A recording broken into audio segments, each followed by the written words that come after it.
Hello everyone and welcome to today's lecture. Today is the last lecture wherein we will be solving some case scenarios and MCQs from the ICI booklet. Also, I will be taking your doubts, your questions. So ask as many as doubts you can. Reason because this is the last lecture for this particular batch for the audit. Okay.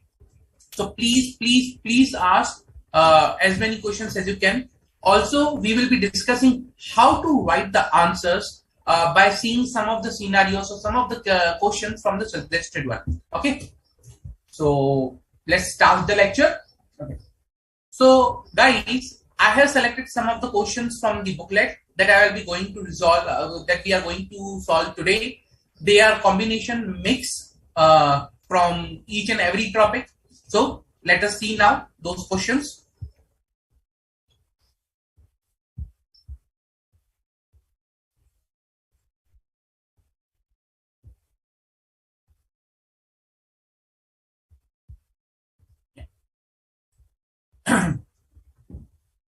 So what I'll be doing is I'll be reading the question, I'll be discussing the answer. You might be already having the answers, but the reason is why that is the correct answer. That is very important to understand for that particular topic. Okay. So let's say, for example, answer is A, answer is B, answer is C, but why? Reason because today, if it is a MCQ, you have the options. Tomorrow, it is a descriptive one. You will not be having the, options. Then at that point in time, it's very important for you to understand what is actually the answer is, what is the reason behind the answer, what is the, the logic and the, correlation of the topic. Okay. So let's start. VKPL and Associates, a firm of chartered accountants, have been operating for last 5 years, having its office in Gurgaon. The firm has a staff of around 25 persons with 3 partners. The firm has been offering statutory audit, risk advisory, and tax services to its various clients. The major work of the firm is for taxation service. The audit partners also discussed that the firm needs to work significantly to improve the quality of the services they offer, and that would also help the firm to grow its business. Considering this objective, the firm started training programs for the staff which were made mandatory to be attended. Okay, which were made mandatory to be attended. So there are training programs. During one of the training program on quality, a topic was discussed regarding the information that should be obtained by the firm before accepting an engagement with a new client.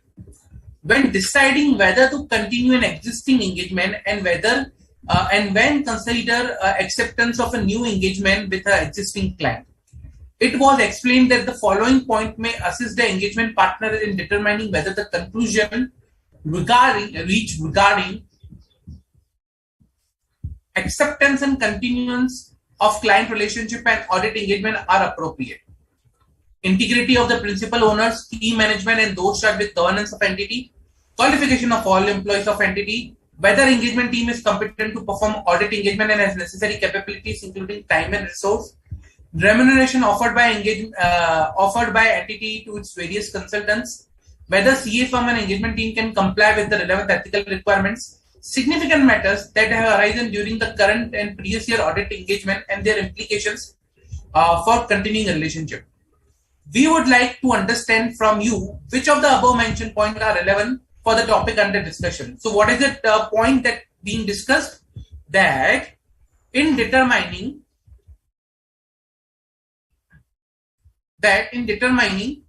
whether the conclusion reached regarding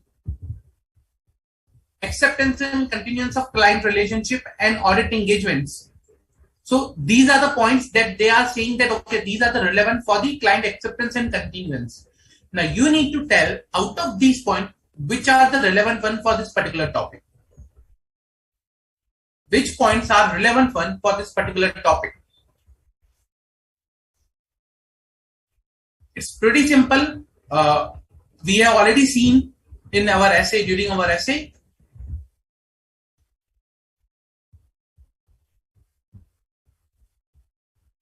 So what you need to do is you see which are the relevant points which actually are somewhere linked to client's acceptance and continuous relationships. Okay, which can allow, or which can make us to think about, okay, whether we should accept the client or not.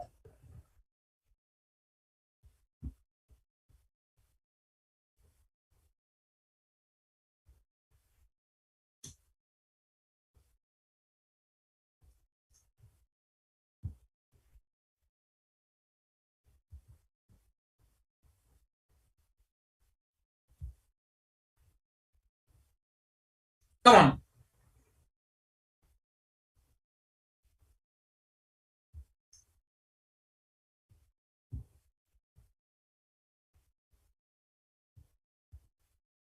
See, integrity and integrity of principal owners was the one.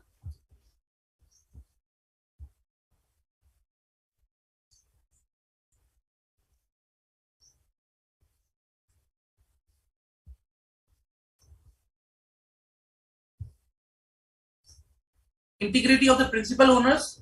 Remember when we were discussing SA 220, at that point in time, we discussed that, okay, when we are focusing upon client acceptance and continuance, what are the key things we need to see? For acceptance and continuance, we need to be satisfied that appropriate procedures regarding client acceptance has been followed. Now, these appropriate procedures, like, were not limited to, but where we were, verifying that, okay, whether the integrity of the principal owners is there, whether, the firm and engagement team can comply with the relevant ethical requirements, significant matters that have arisen during the current or previous year audit engagement and their implications.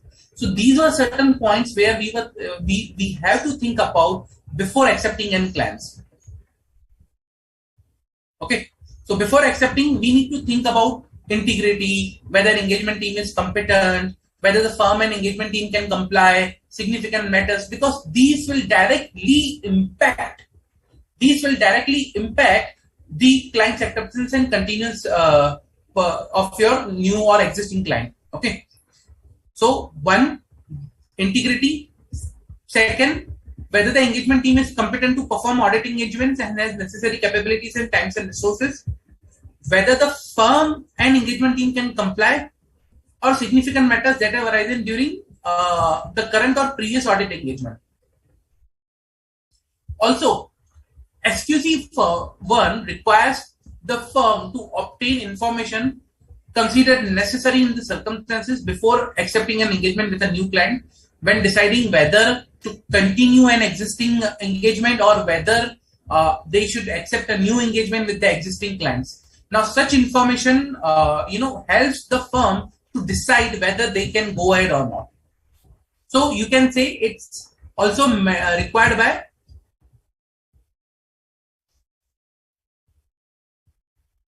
SQC1 for firm to obtain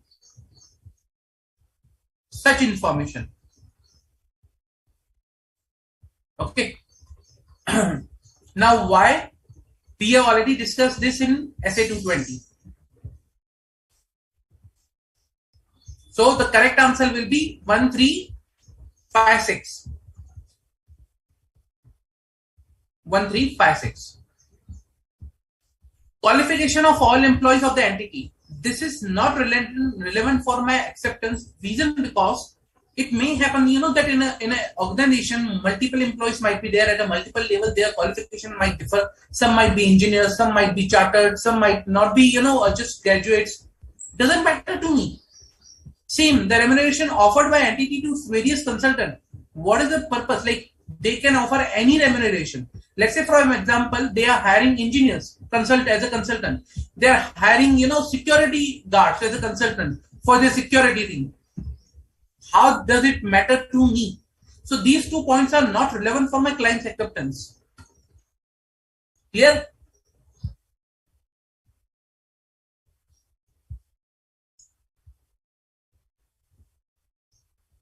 Correct. Yeah. Correct, Jay.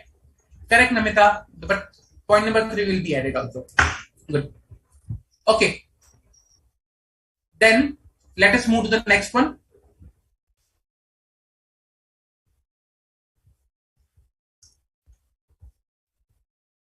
ZOV is a private limited company engaged in the business of mining. The company's operations are fairly large and its turnover is 4,000 crore on an annual basis. Due to the nature of the business and the size of the company has appointed a firm of chartered accountants as its statutory auditor who have the relevant experience of the industry in which the company has been operating. During the course of audit of the financial statement for the year ended 31st March 2021, the audit team had various observations which resulted in many adjustments. So, various observations resulted in many adjustments in the financial statement of the company, and that was also appreciated by the CFO of the company. At the time of final review of the audit team, the audit partner requested working paper on the final working paper on final analytical procedures from the engagement team. So, what is partner is requiring? Final analytical procedures. Okay. However, engagement team explained that they performed substantive testing procedures which also resulted in some adjustment, and the same was incorporated in the final set of financial statement given to the audit partner for review, and accordingly there was no need to perform analytical procedures. So what the team is saying, that no need to perform analytical procedures.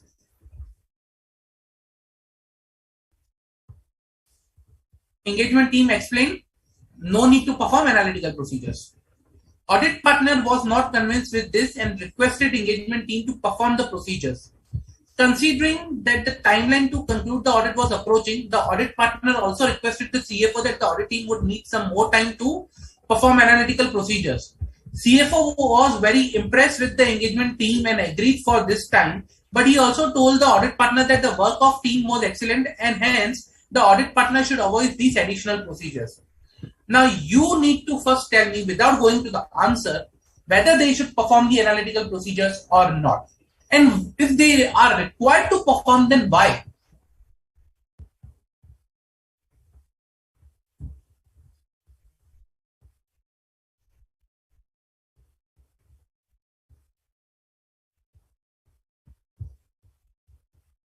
Whether they are required to perform analytical procedures or not, and if they are required to perform, then why?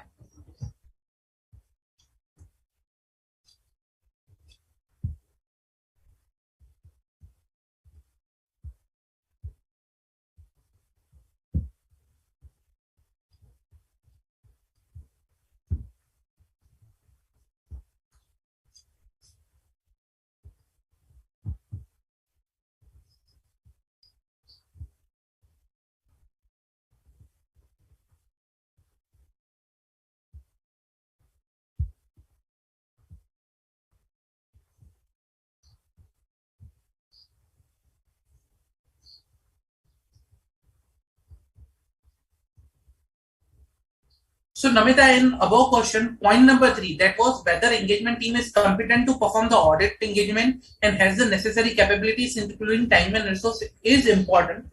Reason because today, before start of an audit, it is necessary for an engagement partner to ensure that he has sufficient number of resources to start the engagement. Today I cannot start an audit of a listed company with a 4,000 5,000 crore turnover with 1 or 2 staff. That's it.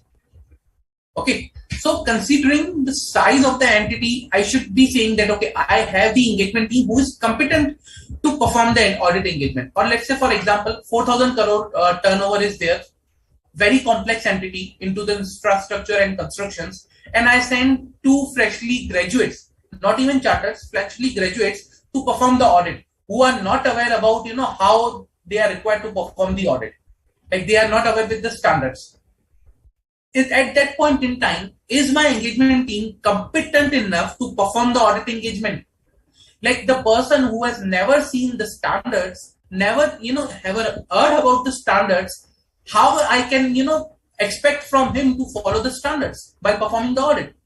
That is that's why it's very important for me who is the audit team, what is their capabilities, and whether they will be able to perform the audit engagement. It's very important to understand.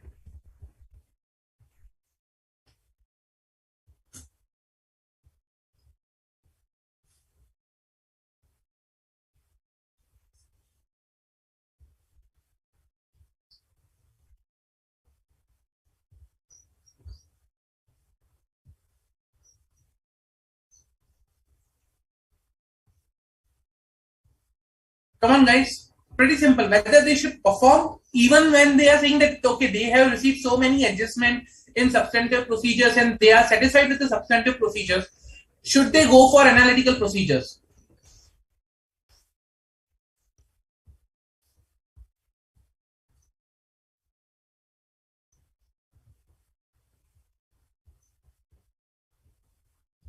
And they are talking about final analytical procedures.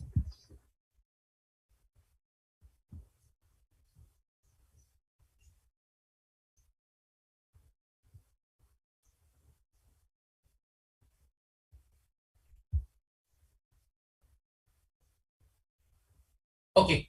See, with respect to analytical procedures, what is the scenario is these procedures helps to draw conclusions, okay, based on the final numbers that are there after the adjustment. Okay. Now, what will happen is, let's say, for example, we have the final numbers, final set of financial statements, and analytical procedure on such set will provide us the relationship between the numbers, unusual trends after the adjustment, and some important risks that might have not recognized earlier during the planning stage, reason because the adjustments were not there. Let's say, for example, before adjustment,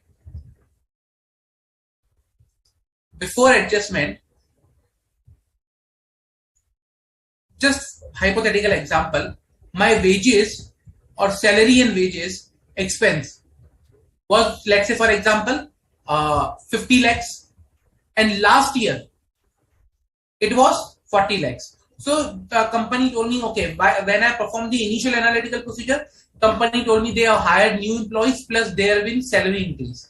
But after adjustment, okay, I identified that in this 50, there is some amount which is paid as a consultancy fee, not as a salary and wages. And it has reduced to 35. Last year it was 40. Earlier management gave me the reason that they have new hires plus salary increase. Now this reason is not falling with this particular thing or either this thing. And hence here I can see a risk, okay, why there has been decrease in the salary, and the information I will corroborate this, this particular 35 with the number of head counts, average salary, increment and increments given. I will verify with these things and I will see whether in actual it is what is the management saying is valid or not, and why there is a decrease in the salary compared to last year.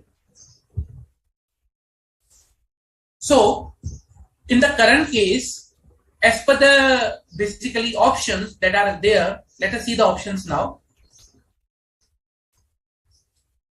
The explanation of the audit team was correct. After doing substantive testing, which also resulted in the adjustments, there was no need to perform final analytical procedures.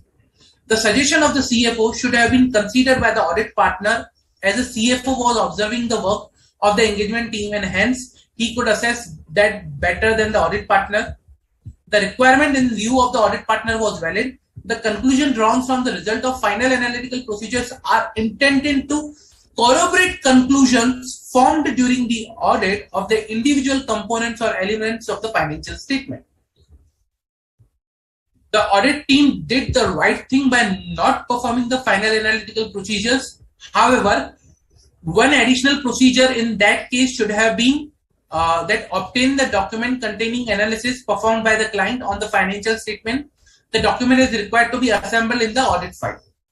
Now, if you see the answer wise, the first is that explanation of the audit team was correct. Okay, there was no need to perform. That is wrong. There is a need to perform. Second one says that the CFO should have considered the suggestions of CFO should have been considered by the audit partner, and CFO could observe better. Answer is wrong. It is a biasness. He is an interested party. The requirement of the audit partner was valid. Okay. As of now, this appears to be the correct answer. Fourth one, the audit team did the right thing by not performing final analytical procedures. However, one additional procedure in that case is obtaining document containing analysis performed by the client. Now, if you solely rely upon the analysis that is performed by the client, then you will find such results. Like, on the one side, there is a decrease in the wages, but the management will provide the reasons of salary increase in the salary plus increase in new hires. There are chances that you might end up, like such things. In that case, that's why not advisable. So the correct answer is C.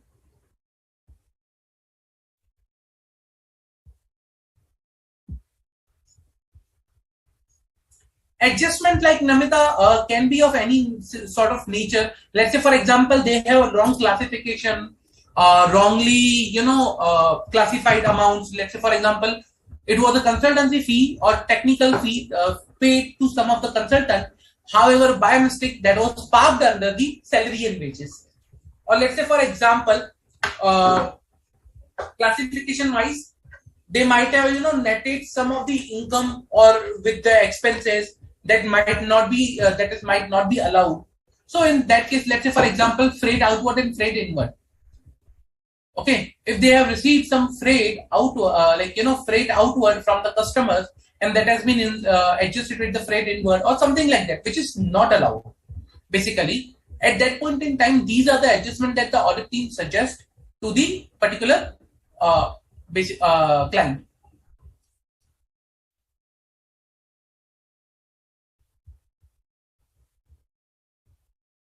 Any doubts? Any doubts, guys?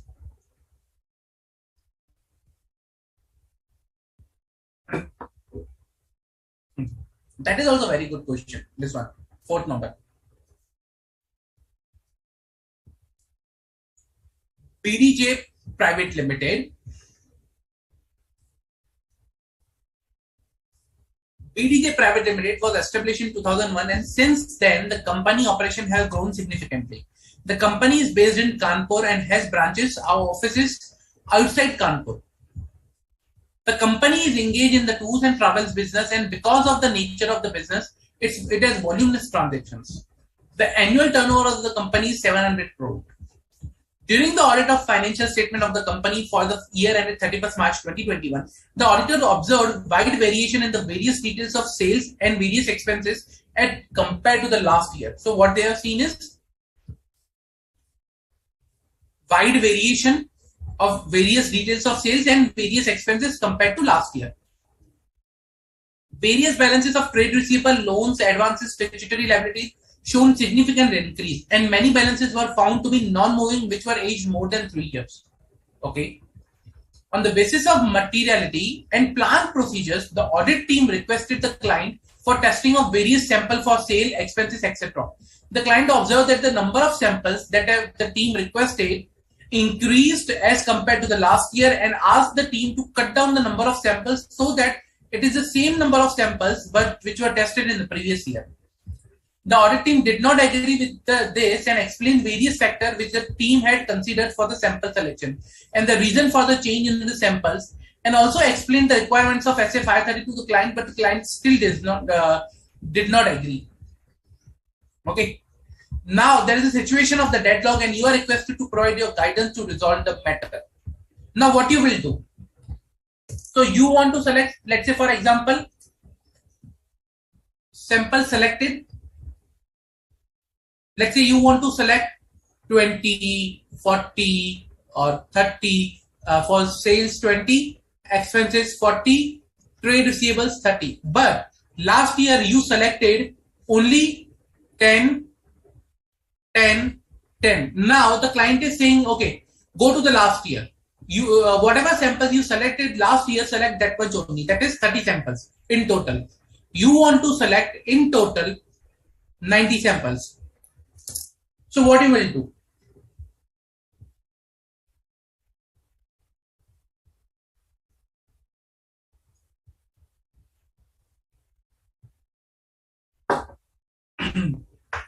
No, Namita. No, Jay. substantive testing is separate than the substantive analytical procedures.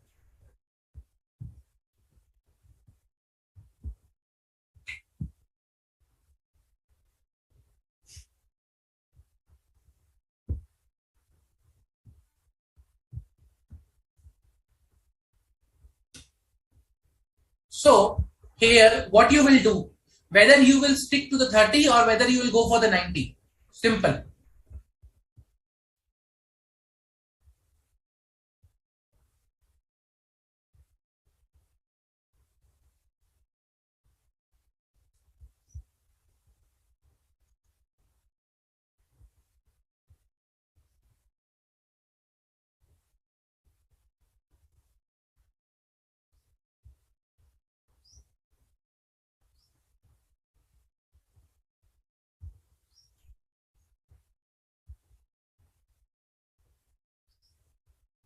Come on, guys.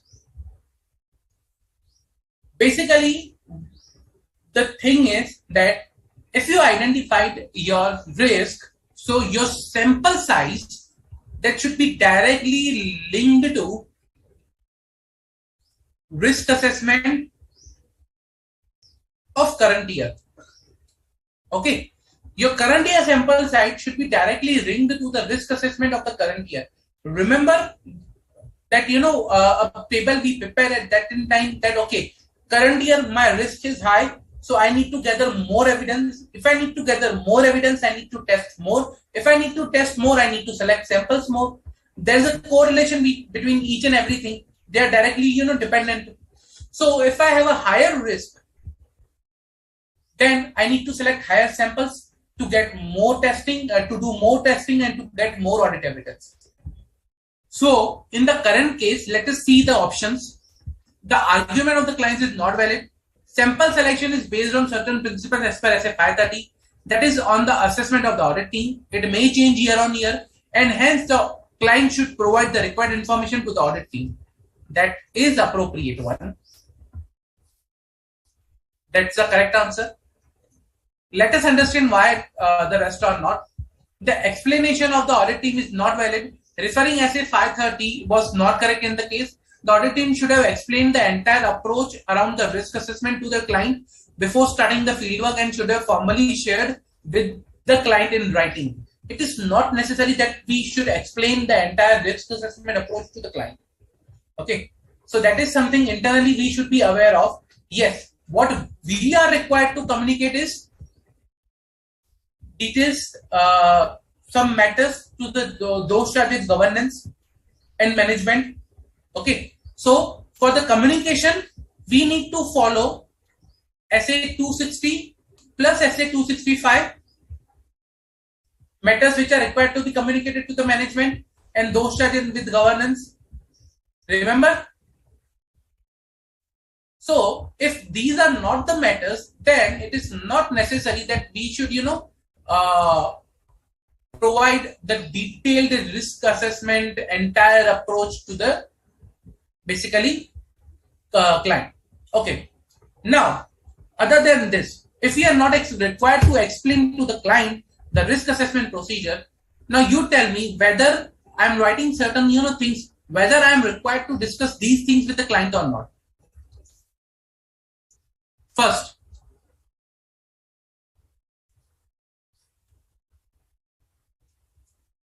independence of team. Okay. And ethical requirements. Ethical requirements compliance by team. You tell me whether I'm required to communicate to the management that my team is independent and they have complied the ethical requirement. Am I required to communicate this? That my team is independent and ethical requirements, they have complied the ethical requirements.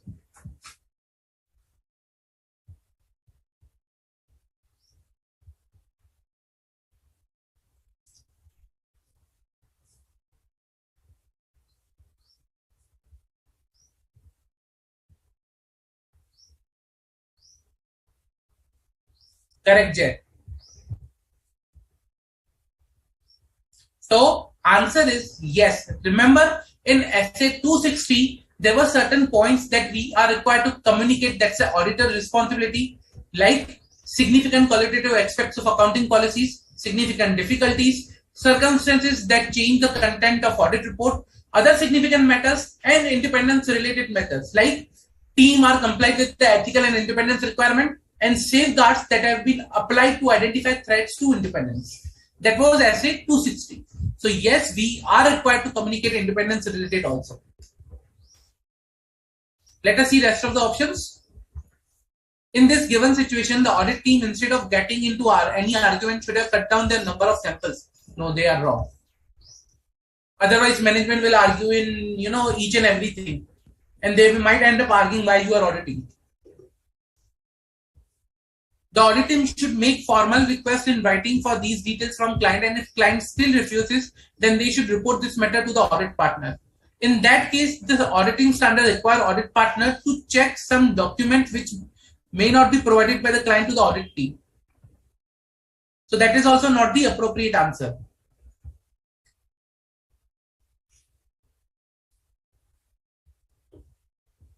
Clear? Any doubts, guys?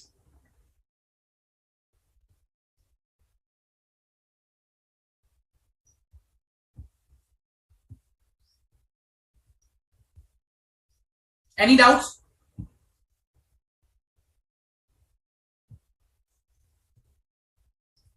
This one.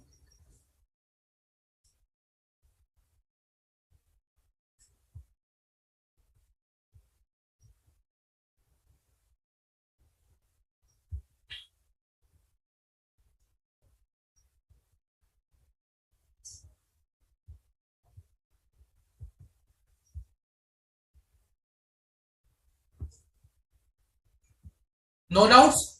Okay. Let me move forward then. Messrs. Ramraj and Associates have been appointed as a statutory auditor of Venus Limited for FY 2021. During the year, the company has entered into some related party transactions. CA Ram, the engagement partner, has taken management representation letter regarding proper accounting, presentation and disclosure of such related party transactions. So he has taken representation letter for proper accounting, presentation, disclosure of such related party transaction. Is there any further responsibility of CA Ram with respect to other procedures to be performed for the related party transactions? So you need to tell me what, or if there is any other requirement for related party transaction. If yes, and what is that requirement? What he should do?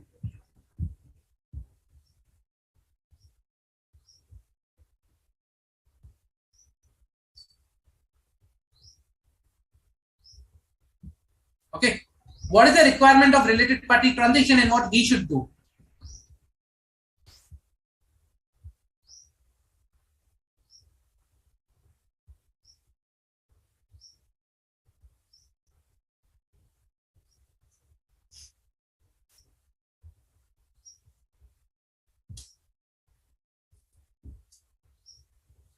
There are two things he is required to check. I'll tell you. There are two things.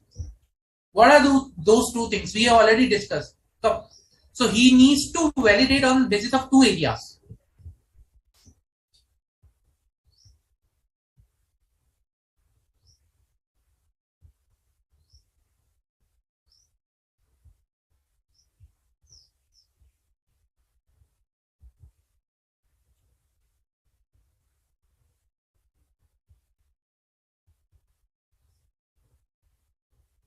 Come on, guys.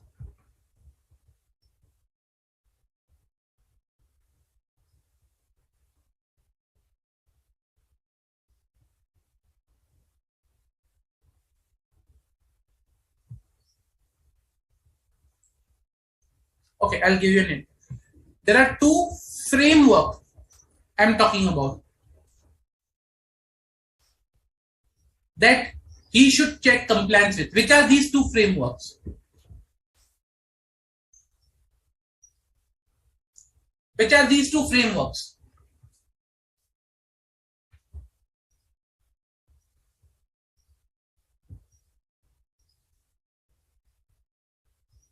So at least he should check compliance with these two frameworks. Which are these two frameworks I'm talking about?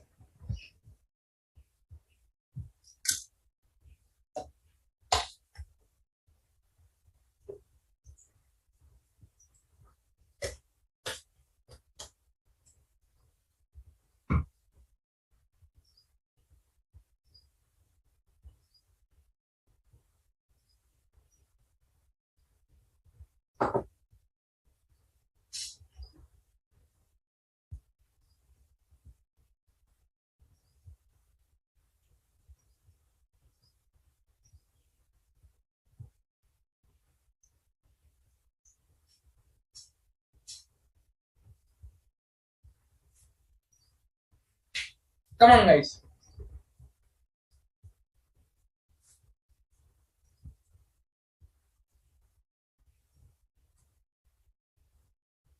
So, correct, Jay. So, these two frameworks are compliance framework and fair presentation framework.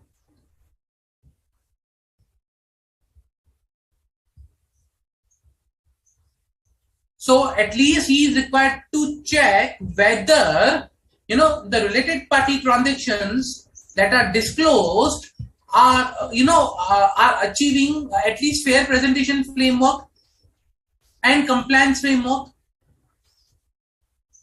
that financial statement achieve a true and fair presentation after having the related party transactions, and financial statements are not misleading due to related party transactions. So if he can ensure these two things, that's the first step that he needs to do, and there are various other things that he needs to perform. So in the current case, if option says no, there is no further responsibility, then option itself is grossly wrong. Option number B, no, there is no further responsibility of CA Ram, as the audit firm is responsible for verifying the balances and disclosure of related party transactions. Identification of related party transaction is the responsibility of management of Venus Limited. So do you think it is identification is a responsibility of only management?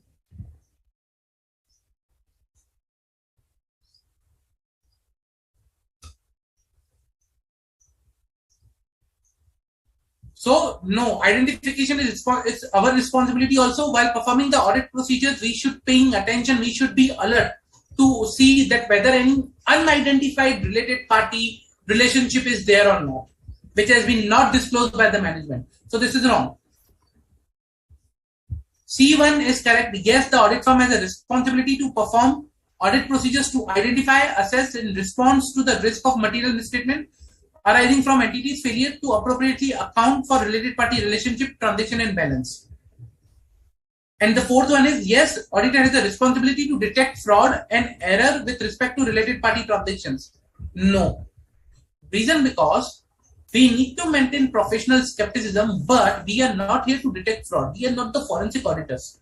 So we cannot start our audit with a mindset that is focused on the fraud. So that is the wrong option. Clear?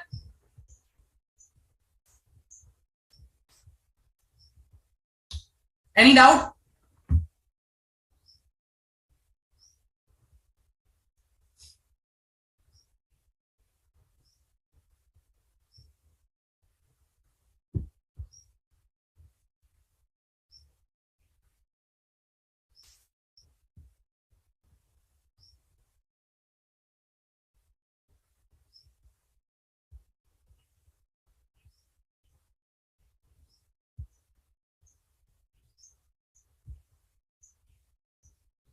Okay. If no further doubts, let me jump to the next question. Kshitij Private Limited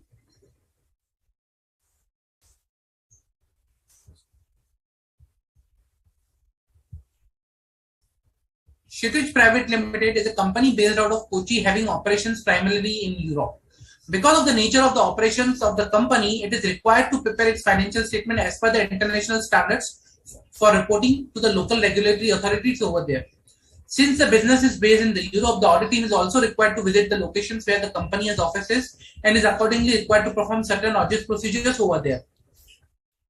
During the audit, of this company for financial year ended 31st March 2021, the auditors who had planned their work appropriately had a large team for conducting the audit were facing a lot of challenges at various stages. They were also required to revisit the materiality level during the course of the work. However, at the time of final review, when this was discussed with the audit partner, he was not convinced with the approach of the audit team, wherein they reassess their plans and continuously resulting in waste of time. In this situation, please advise which one is following the correct. So, reassessing the plan continuously and revising the materiality. Is this a correct approach? So, revisiting the materiality during the course of work and revising the plan. Do you think it's correct?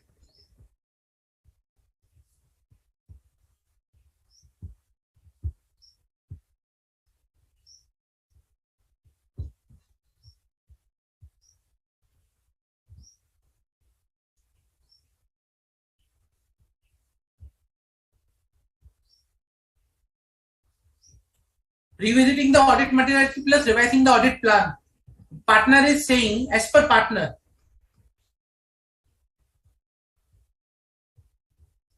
he's saying that this led to wastage of time.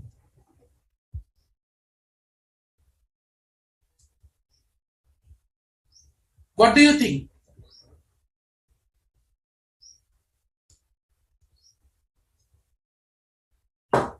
Is engagement partner correct?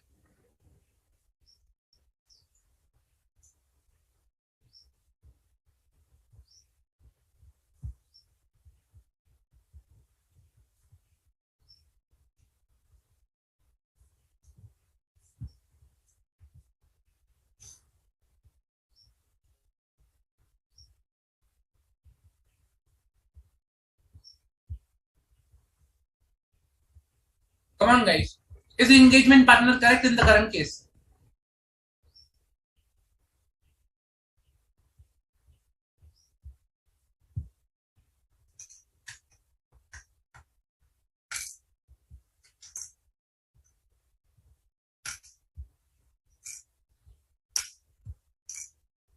So, I'll tell you.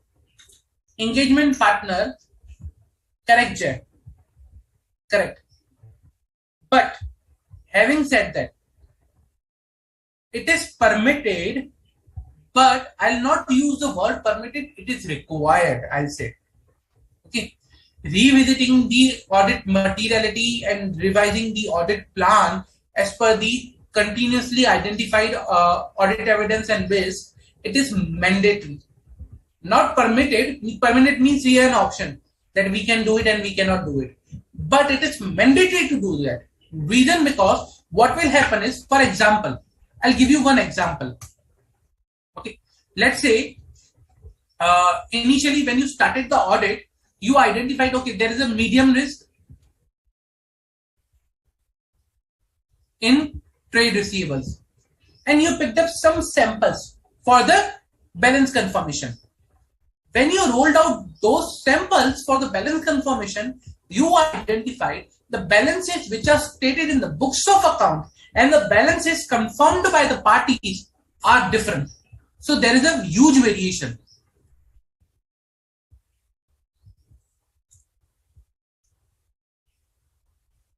In balance confirmation, balance confirmed. Huge variation in balance confirmed.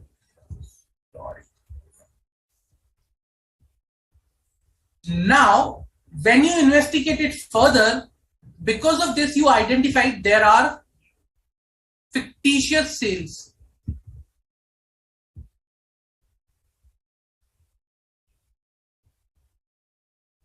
And these were done to meet quarterly targets.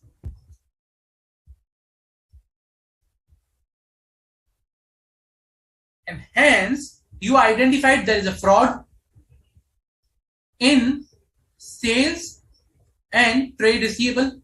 Now you tell me, will you still go with the medium risk in the trade receivable? Answer is no.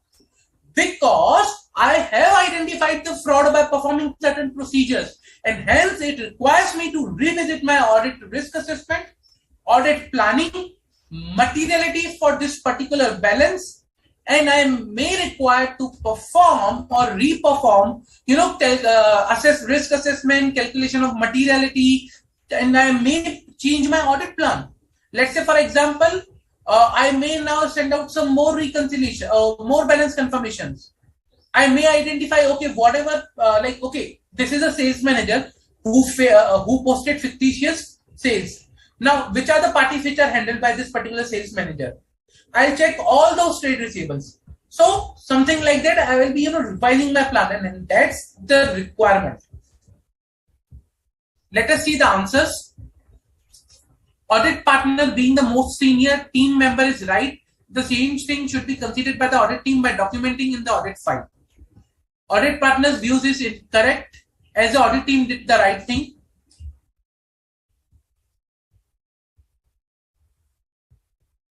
Audit partner was correct. During the course of an audit which requires visit at the various locations, it was mandatory. Okay. And audit partner view is not correct because the materiality was revised by the audit team, which is a big thing, and then they should have considered by the audit partner. Now, these points are incorrect. Reason because audit partner was not correct. Audit partner's views is not correct because materiality was revised by the audit team, which is a big thing. This is a big thing. And then the same should have been considered by the audit partner. But, like, it is not necessarily only about the materiality. We are talking about the risk assessment also. Audit partner being the senior most team member is right. That is wrong. He is wrong. He is saying do not perform. So the correct option is B. That the audit partner's views is not correct as the audit team did the right thing. But why it is the right thing? Now you know. Clear? Any doubts?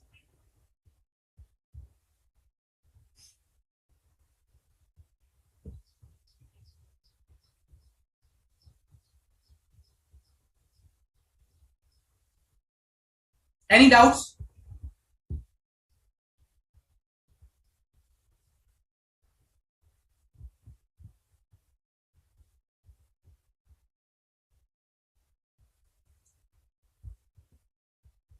Correct, Namita. Yeah. So let us go to the next question. KJ Private Limited. Okay. KJ Private Limited has a business of pharmaceuticals and has an annual turnover of 1500 crore. So he has a business and of pharmaceuticals and an annual turnover of 1500 crore. During last few years, considering the environment in which the company operates, its profit has reduced and are still reducing. So profit has reduced and are still reducing. Hence, the management has been looking at the various ways to cut the cost. AD and Associates are the statutory auditors of the company, and RM and Associates are the internal auditor of the company. Initially, the company did not want to appoint any internal auditors to save the cost. However, at the instance of the statutory auditors, the company appointed internal auditors. During the course of the audit, for the financial year ended 31st March 2021, the statutory auditor requested for the detailed working papers of the internal auditors, which the internal auditors refused. However, the statutory auditor told the management if the same are not provided, then they will qualify their report. So, statutory auditor is saying is if the internal auditor's working paper, detailed working papers are not provided, then they would qualify their report. Now, you tell me what should be done in this case. What is the correct approach?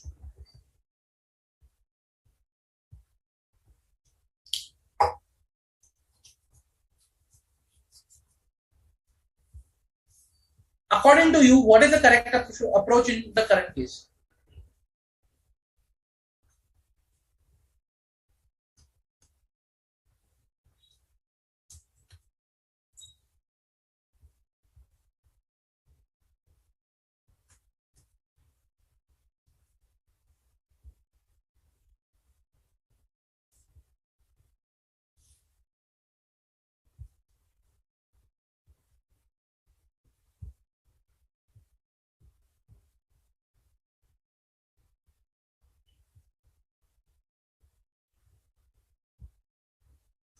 Come on, guys.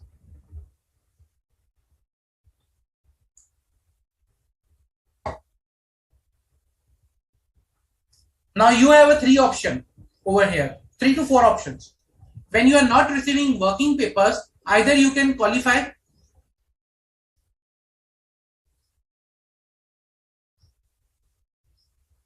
you can issue adverse opinion,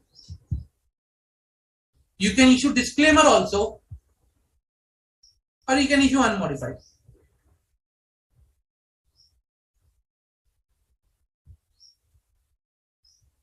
What you will choose? Qualify, adverse, disclaimer, unmodified.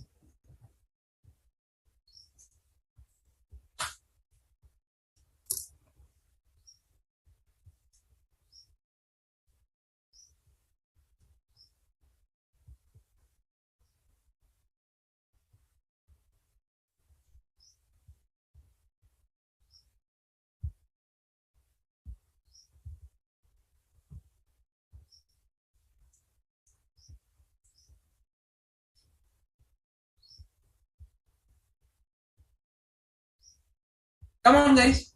What the team should do? Absolutely correct there. Absolutely correct.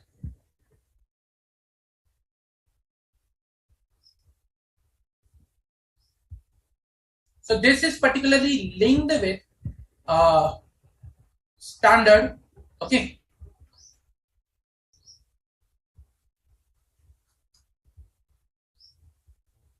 So I'll quote over here, that is SA 610, using the work of internal auditors.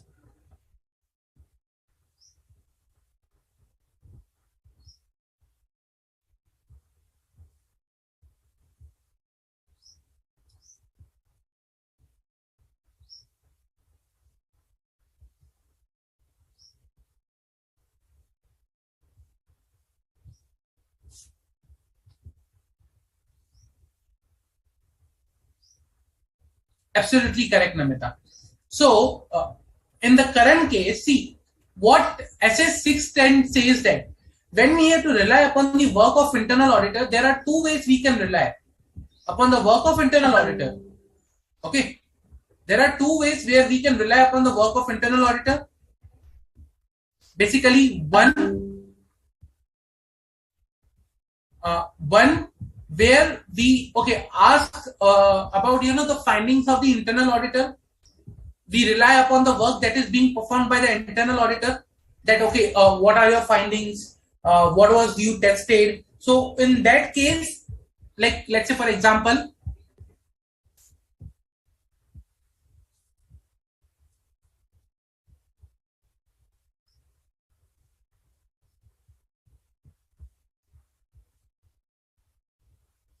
what we will be seeing is,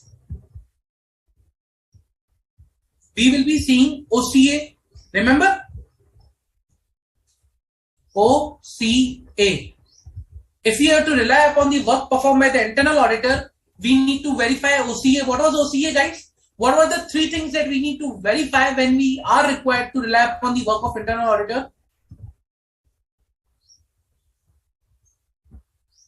What are these 3 important parameters that we need to check?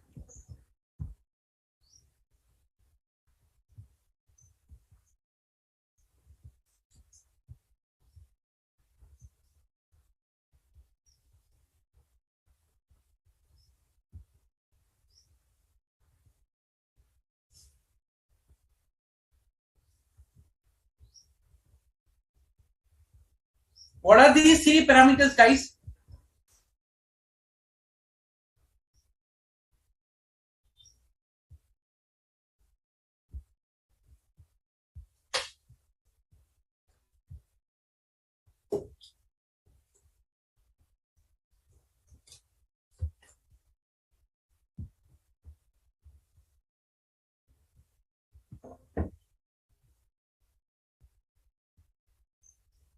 We have already discussed this thing. So these 3 parameters, is organizational status plus objectivity of internal auditor. C is the competency of internal auditor.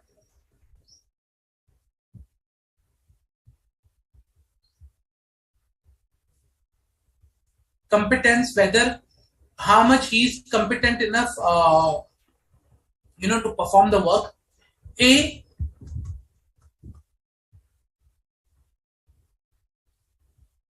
stands for approach that should be systematic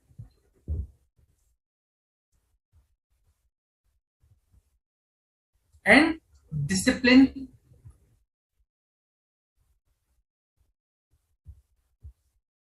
Remember, OCA, organizational structure, objectivity, competency, approach, that should be systematic and disciplined. If these three things be satisfied, we can rely upon the work of internal auditor. If we are not satisfied, then we will not rely upon the work of internal auditor. And what was the second way where we can take their help? What was the second way, guys?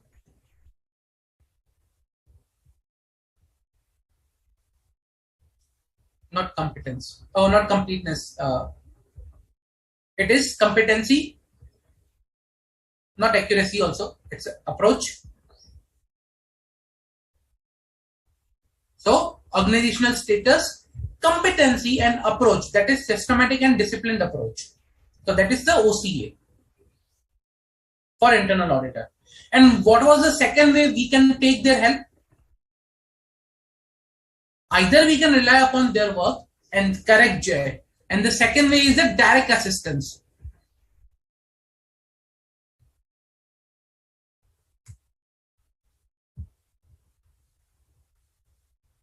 In which they will work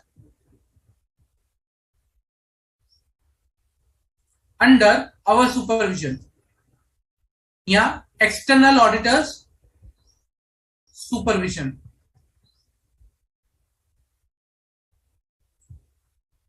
In both of the cases, we are not required to see their working papers. We don't require their working papers. I have never mentioned, in any of the cases, I have not mentioned working papers. Then why we need working papers? So, qualifying the report is not correct. Let us see the options. The statutory auditor should review the detailed working papers, but they cannot qualify their report on this ground. The statutory auditor may review the detailed working papers, and even after that, they may qualify their report. The statutory auditor are not required to go to the extent of the review of detailed working papers for internal auditor, and the statutory auditor may review the detailed working paper of internal auditor, but for the purpose they require prior approval of ICM. So in the current case, like option basically D, B, A, all are incorrect. So we are not required to see the working papers. So wherever it is said that review detailed working paper, that is wrong.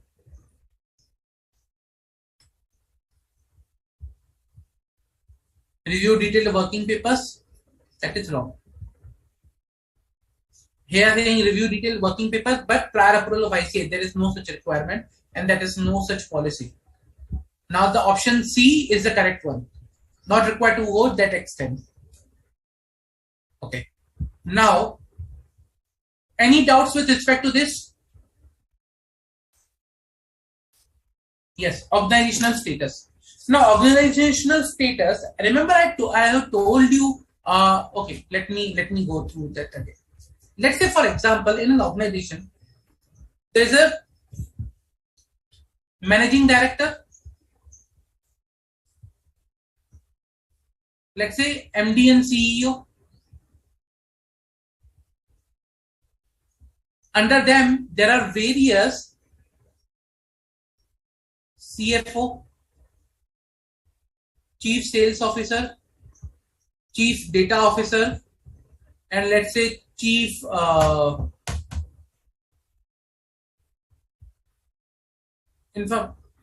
other position like that. Now this sales officer has a separate internal audit team. okay, which reports to the chief sales officer, this IA team over here. This sales officer decides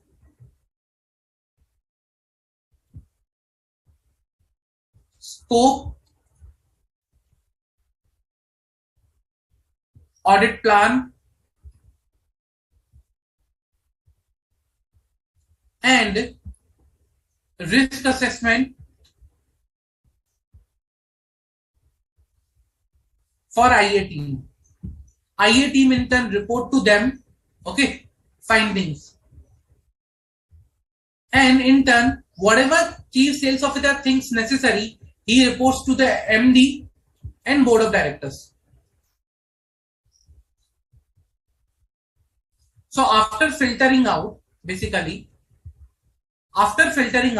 he reports to CEO or board of directors. And the findings which are there, let's say for example, internal audit team reported 10 findings. So CSO might report 2 findings. Now in this case, the organizational status of the internal audit in such a case that their findings are not reaching to the board of directors, they are being filtered out by the management over here. They do not have appropriate decision-making authority regarding scope, audit plan, risk assessment. They have to work based on the management. They are not independent. Okay. And hence, we cannot rely upon the findings which are there or the work performed by the internal auditor. Let's say they've had 10 findings. Reported were only 2. Now, when I will see, okay, they tested sales and there are only 2 findings which are of low category, means there is a low risk in that particular area, then that will be a wrong assessment, because their organizational structure forces them to in such a way that their reports are filtered out before they can be reported to the board of directors. So there are various points that we need to consider with respect to the organizational structure. I hope it is clear. Usually auditors do not have the access to the internal audit work papers.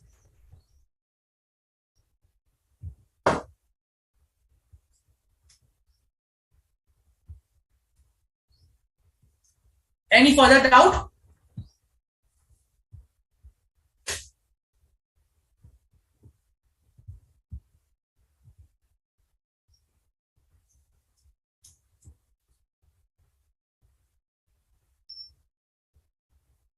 Any further doubt?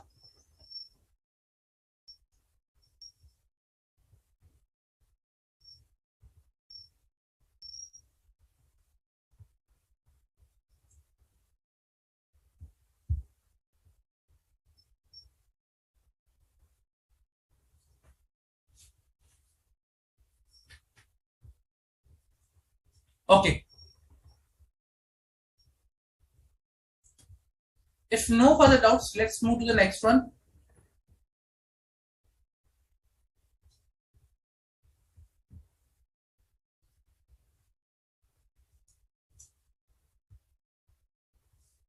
RIM Private Limited is engaged in the business of manufacturing of steel, having annual turnover of 10,000 crore. The company is very capital intensive and has its plants at 2 locations, Mohali and Hosur.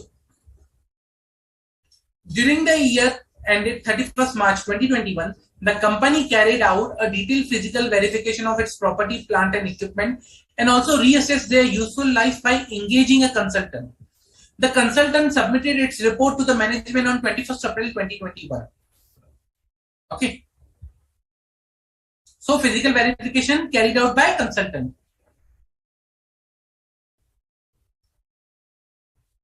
Also reassess their useful life engaged by a consultant. Okay. So company carried out the detailed physical verification and consultant carried a reassessment of the useful life. Okay.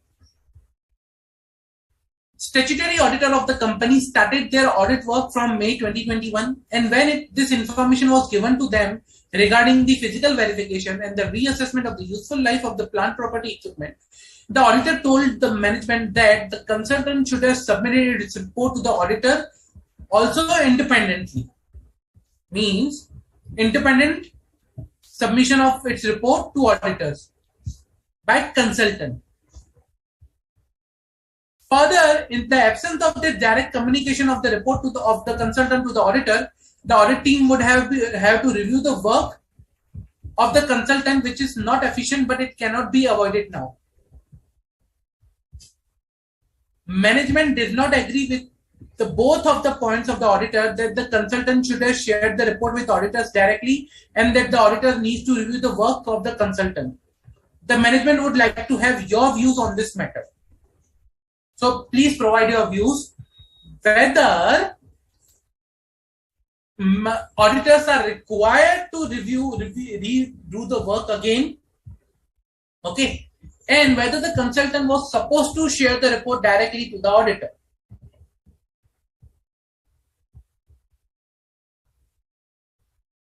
Two things: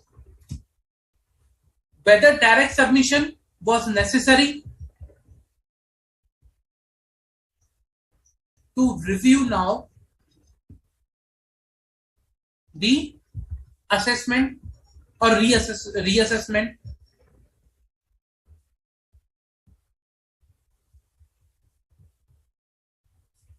So these two questions you need to answer.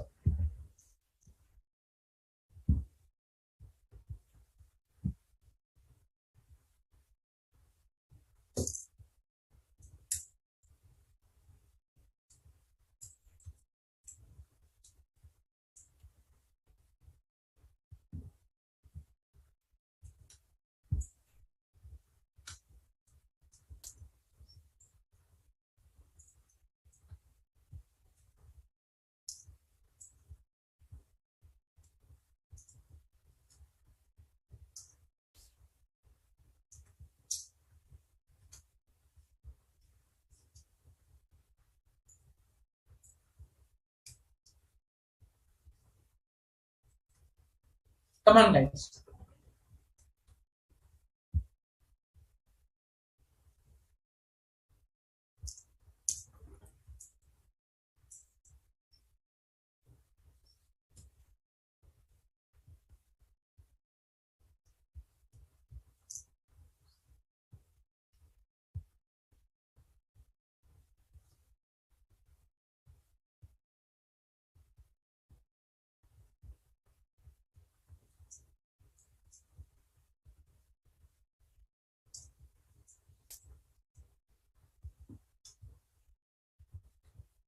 On these two things, you need to provide whether they are required to do or not.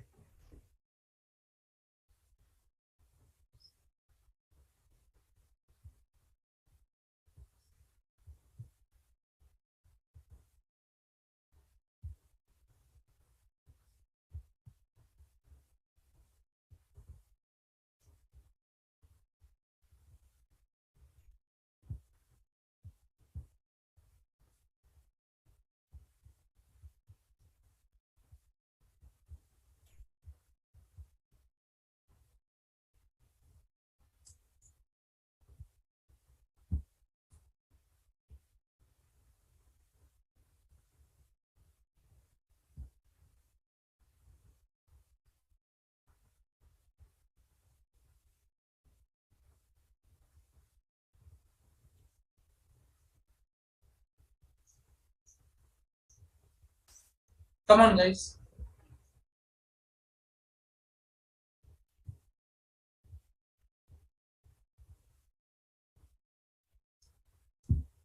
Okay. Whether direct submission is necessary. So, direct submission is not necessary. Not necessary. Second, whether auditor is required to review the reassessment. Answer is yes, the auditor is required to review the reassessment. Now you tell me which essay. Yeah, that is not correct. Which essay I am referring over here?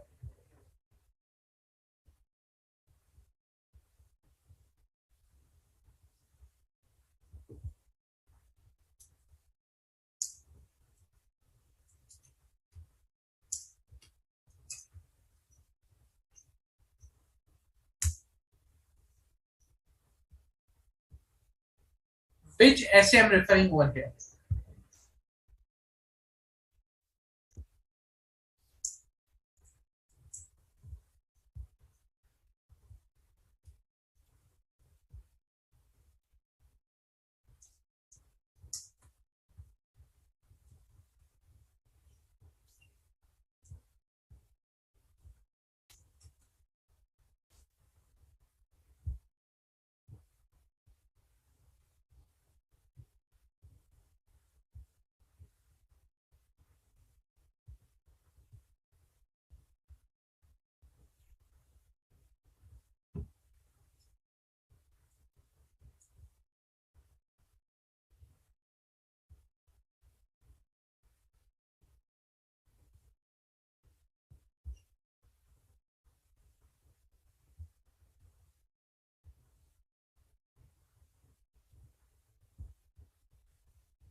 So basically, correct.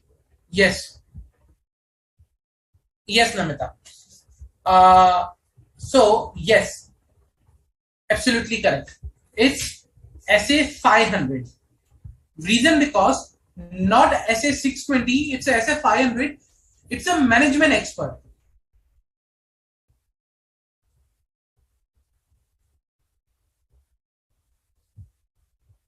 And for management expert, we need to see what methodology he has used, what assumptions he has used, how he has identified, and how he has calculated the reassessment and everything. So we will be required to review the working performed by the consultant, being a management expert, not the auditor's expert.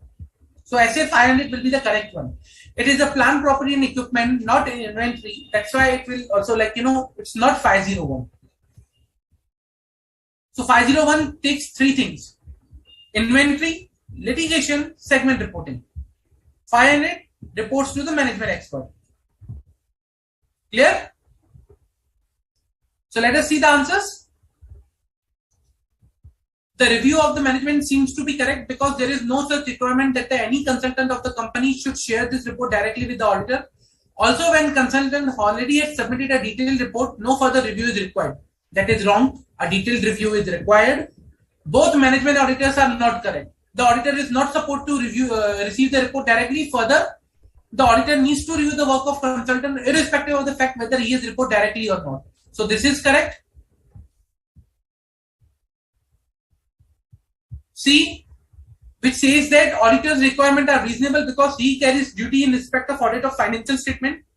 By not getting the report directly from consultant, he would not know whether it belonged to that consultant or not. Any which way, he is a management expert. So that's the wrong. Both management and auditor should find a solution to this problem. Management may request consultant to send the report to the auditor directly now. Wrong. Not required. So the correct option is B. Clear? Okay. So, any doubts with respect to this?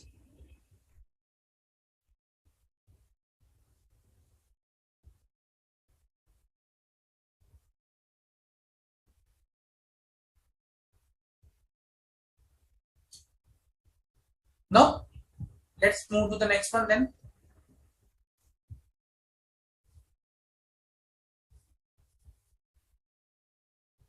Messrs. M&O and Company, a CA firm with 3 partners, are the statutory auditor of PCL Limited, a company engaged in the real estate business. PCL Limited recently launched a real estate project in Bangalore Whitefield location at an inclusive price of 5,500. 5,500, okay. PCL Limited also announced that the first 50 customers will be allowed a special inauguration discount of 10%. Mr. M, one of the partner with M&O and Company and the audit engagement partner for PCL Limited, booked one of the 3 BHK flat and he was offered all-inclusive price of 4,950 at the 10% discount. Flat at 4,950. Another partner, Mr. N, also booked one 3 BHK flat at all-inclusive price of 5,500. Which of the following is the statement is correct? Okay, now before going to the statement, First of all, I would like to understand there is a transaction between MNOA company, a CA firm, okay, and PCL Limited, who are their auditors. Now, CA firm's partner, that is Mr. M, purchased a flat, okay, of PCL Limited, and he was offered price of 4950 because the company had an offer that for first 50 customers there will be 10% discount. However, Mr. N, that is another partner, okay, he also booked the flat, but he paid the price of 5500. He paid the price of 5500. Might have not received the discount. Okay, 10% inauguration discount might he have not received. Now you tell me whether there is there any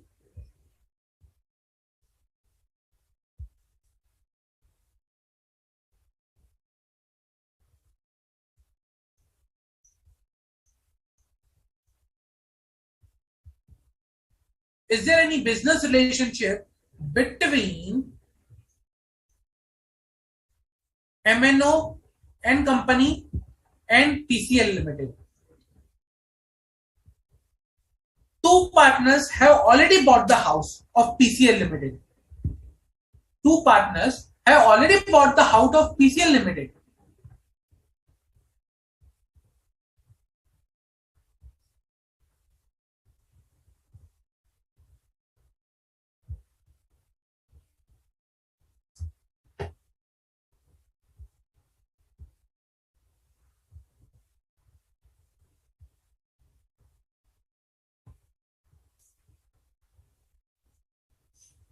Now, this is a company.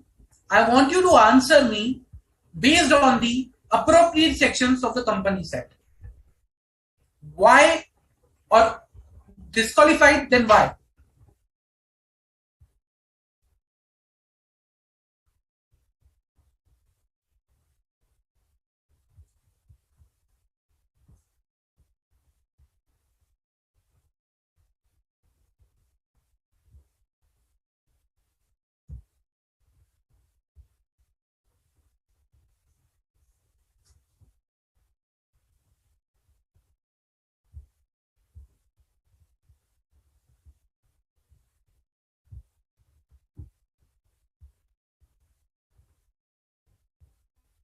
Come on, guys.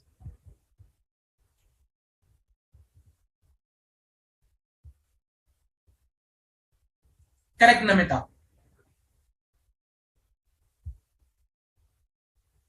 Also, any section, like, what is the section that we are referring over here of the Companies Act?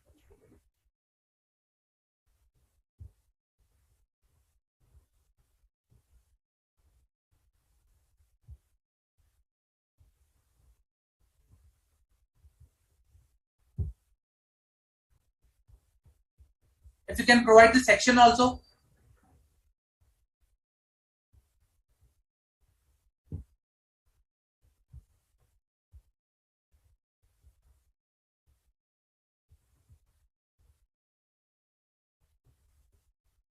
If you can quote the section also, that will be very, very, very important.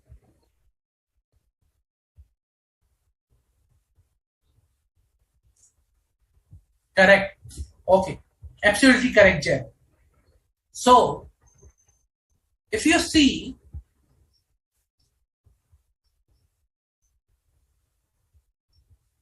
section 141, okay, 141 plus there is a rule 10. Now, section 141 talks about eligibility, qualifications, and disqualifications of auditor, and that particular section has 143.13, which talks about that, okay, there is a rule 10 which provides that disqualification of the auditor for the purpose of the points over there. So, section 141.3E says that a person or a firm who is directly or indirectly has a business relationship with the company or its subsidiary or its holding or associate company or subsidiary of such holding or associate company as may be prescribed will not be eligible. Okay. So, but if you read rule 10, it says that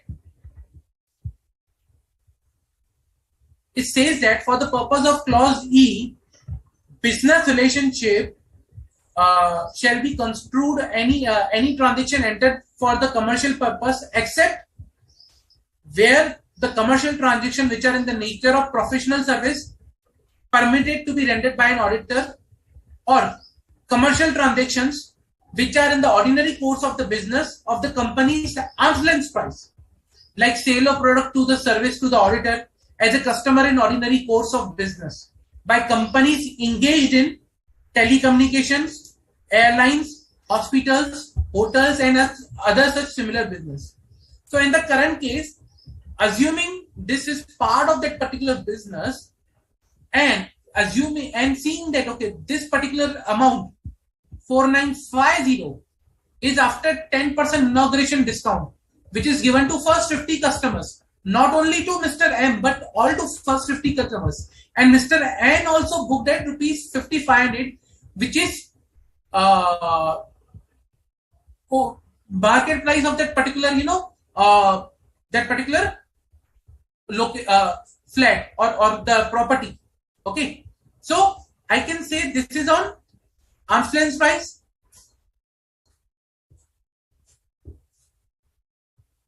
Okay, I can say this is on the arm's length price. Now, if this is on the arm's length price, then there is no business relationship as per section 141(3)(e) plus read with rule 10(4), and hence there is no disqualification or there is no business relationship. Let us see the answer. Messrs. NNO and company, being the auditors, shall not suffer any disqualification on account of such business transaction by Mr. M with audit line, since Mr. N was not offered any discounts in the booking price. MNO and company, being the auditor, shall not suffer any disqualification on account of such business transaction by Mr. M and N with PCL Limited, since third partner O has not done any business. MNO and company, being the auditor, shall not suffer any disqualification on account of such business transaction by M and N with the audit line, since the business transactions with audit lines in the ordinary course of business are allowed without any consideration of transaction price. So that is also wrong. They say without any consideration of transaction price. That is wrong. Here it was M and N should have only entered into a transaction. O is pending. That's why they should not be disqualified. That is also wrong. And the first one was saying that like it was no discount was offered to N. That's why they should not be disqualified. That is also wrong. The correct answer is Messrs. MNO and company, being the auditors, shall not suffer any disqualification on account of such business transaction by M with audit line if Mr. M qualified as among 50 eligible customers as per the marketing scheme, and it can be demonstrated that the PCL Limited had passed on the similar 10% inauguration to discount for other 49 customers of 10% offered to M, and was in the nature of routine commercial transaction in the ordinary course of business of PCL Limited. So this is the correct answer. Any doubts with respect to this? Any doubts? No, it's not 139. It's 141, subsection 3, clause E, with a rule read with rule 10, sub rule 4.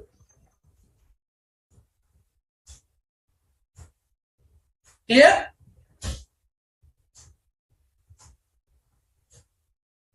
Any doubts?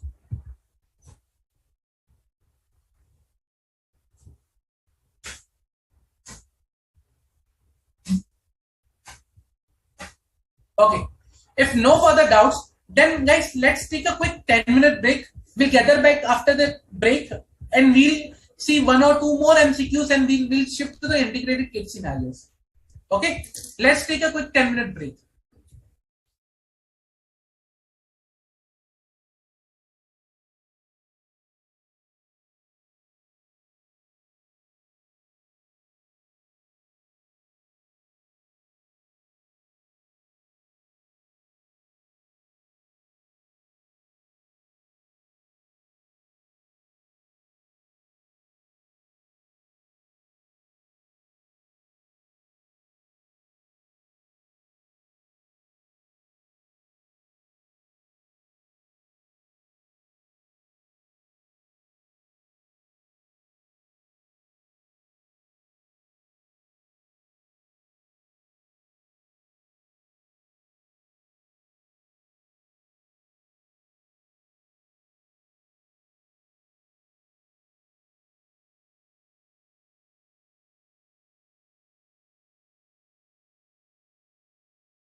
Hello everyone, welcome back. Let's continue the discussions and the solving. Okay, so let's move to the next MCQ.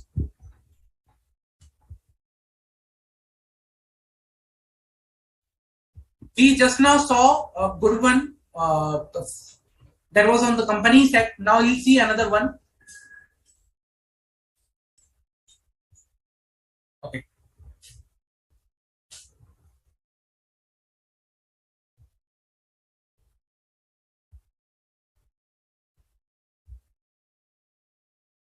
Let us see this one. Kshitij Private Limited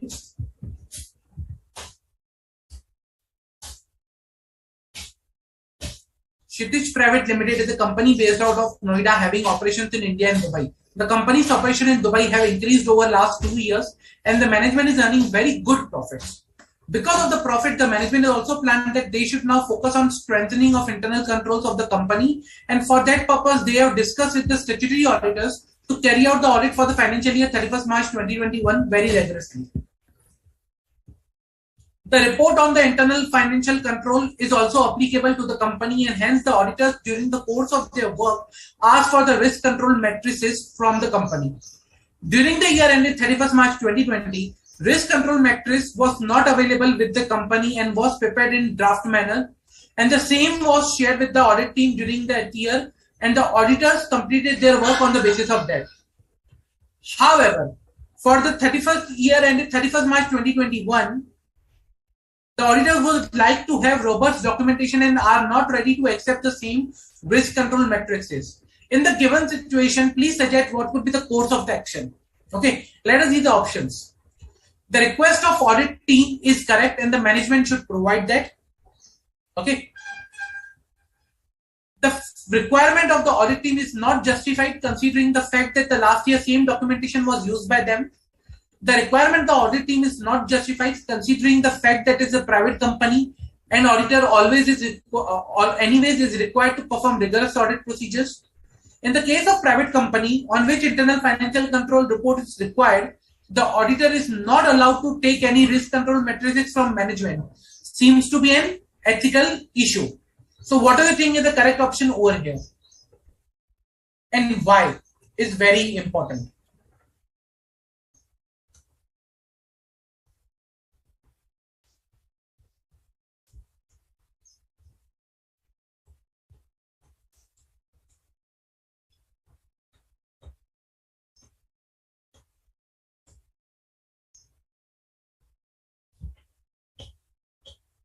Come on, guys.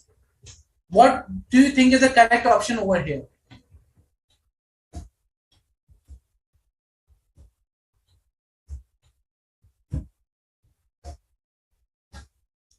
So see, auditor is asking a risk control matrix. Okay. Now what is the risk control matrix? Anyone tell me what is the risk control matrix?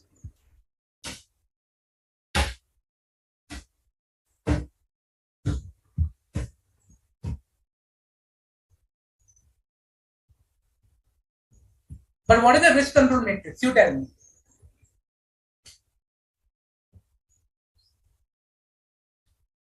Correct, Namita, but I would like to understand more on, okay, why A and what is the risk control matrix? Reason because we should understand what the auditor is asking and why it is necessary.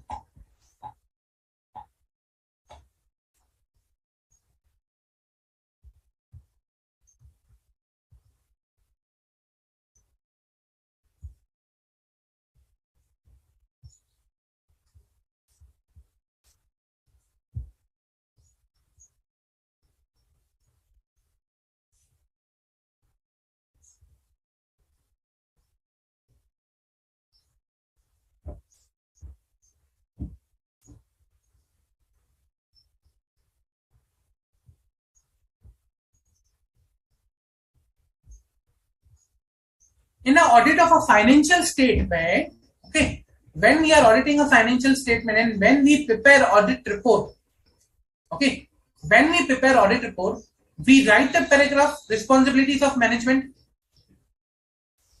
Okay, we write something about management's responsibility. And in that management responsibility, we mention that that the responsibility of management is to prepare financial statements. The parent company or management or board of directors are responsible for the preparation and presentation of financial statements. Okay. Also, the profit and loss account, consolidated profit and loss account, cash flow statement according to the principles, accounting principles generally accepted. Also, we say that in that particular management responsibility, we mention that they are also responsible for safeguarding of assets, preventing, detecting frauds, other irregularities, maintaining, designing, implementing, and maintaining maintenance of adequate internal financial controls that they were operating effectively for ensuring accuracy and completeness. So management is responsible for the internal financial controls that we know. Management is responsible for design, implementation, and maintenance. Management is responsible for the risk assessment. We are also responsible, but management is also required to perform the risk assessment. Okay. Now, in that case, the risk control matrix that I'm talking about is nothing but the risk assessment or the risk identified by management and the controls established in front of those risks. So it is a relation between risk and controls mitigating that risk.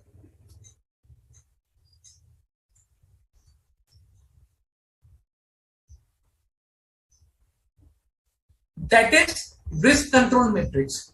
Now, risk control matrix should not be in a draft manner, like any draft document or something cannot be accepted as in any basis for the audit. It is a very important document, and hence management should prepare appropriately a risk control matrix, and that they should provide that particular one to the auditors.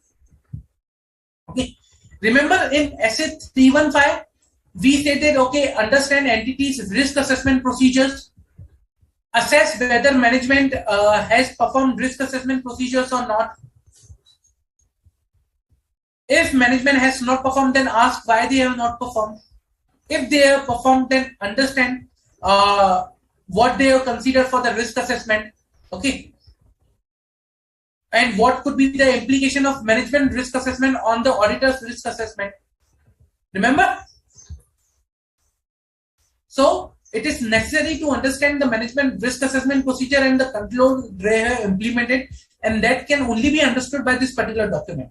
That's why it's very important. So the correct option is A. The request of audit team is correct and management should provide that.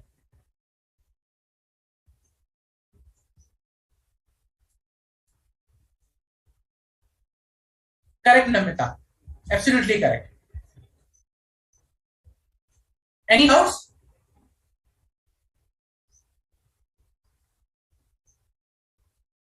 If no further doubts, then let me move to the next questions. You take a good one.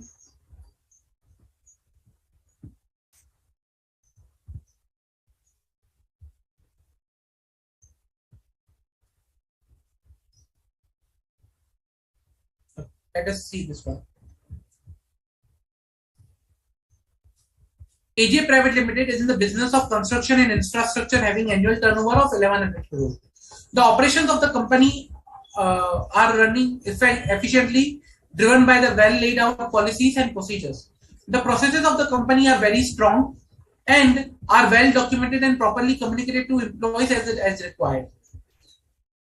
Management has also done a detailed risk assessment in the earlier years, and currently the risk management system of the company is considered to be very effective. The internal controls include both automated and manual controls. During the course of audit of the financial statement of the company for financial year 31st March 2021, the statutory auditor did the risk assessment and also reviewed the general IT controls, which were found to be effective.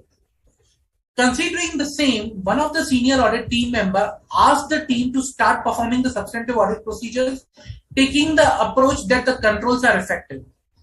So, considering the same, one of the senior team audit member asked him to start performing substantive audit procedures, taking the approach that the controls are effective. So, and the team did their risk assessment, also reviewed the IT general controls, which were found to be effective. However, the audit team did not find this approach correct and discussed they should also check the effectiveness of other manual controls and automatic controls by testing them and then move on to the substantive testing.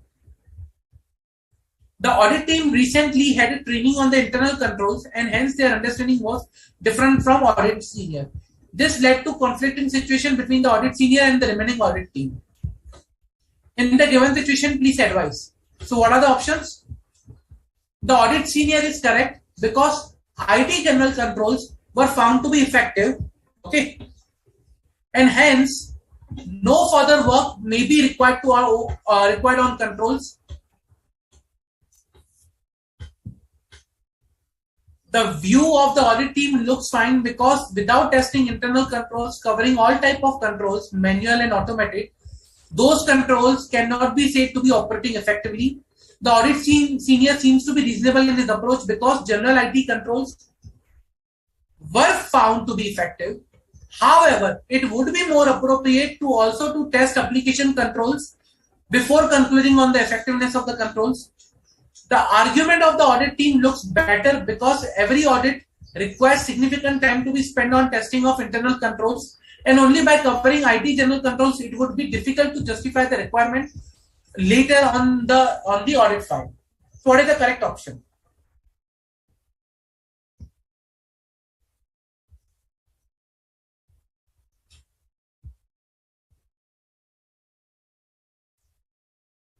What is the correct option over here?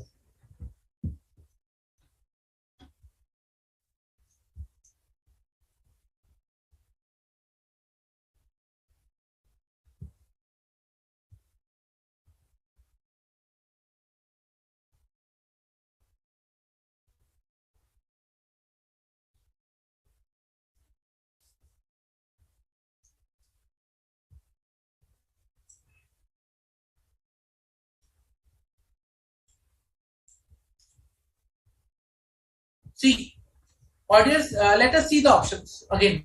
Audit senior is correct because general IT controls are found to be effective and no further work may be required on the controls.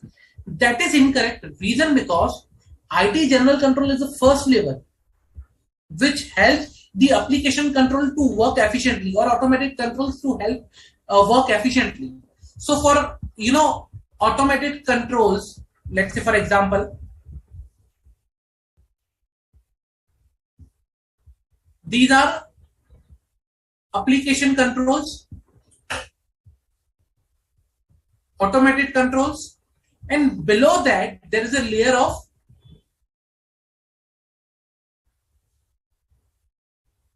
ITGC controls which help them to run efficiently. If I test this, I'm testing the basis. Okay. And I am not testing, if I'm not testing these two, the upper layers, then that will be incorrect. Hence, I cannot be only saying that, I can test only ITGC and I can complete on the testing. So that is wrong approach. I need to test control in detail. And that's why the correct option is option B. The view of the audit team looks fine because without testing internal controls covering all types of controls, manual and automated, those controls cannot be said to be operating effectively. Over and above that, ITGC control has nothing to do with manual controls. They are not related to manual controls. So, if I say ITGC is good, what comfort that is providing me on the manual controls? Nothing. And hence, I need to test appropriately. So, the correct option is B. Not C, not D. Clear?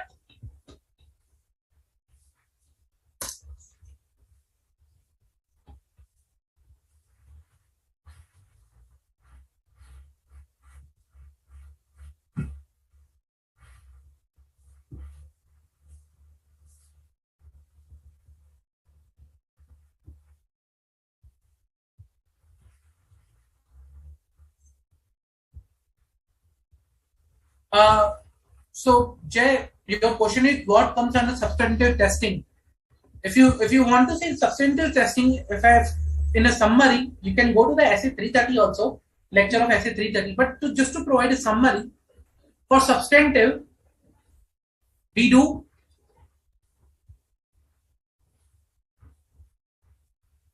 IOIR plus RC. That is inquiry, observation, inspection, reperformance, recalculation,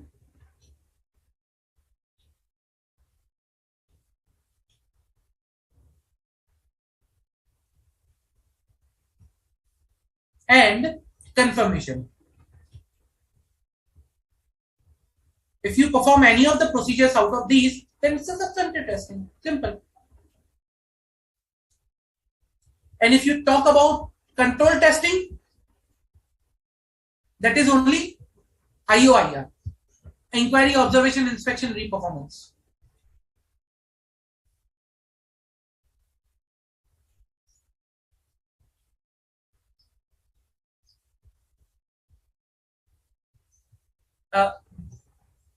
Any specific thing, Namita, you would like to understand in this particular, like any specific doubt with respect to this one?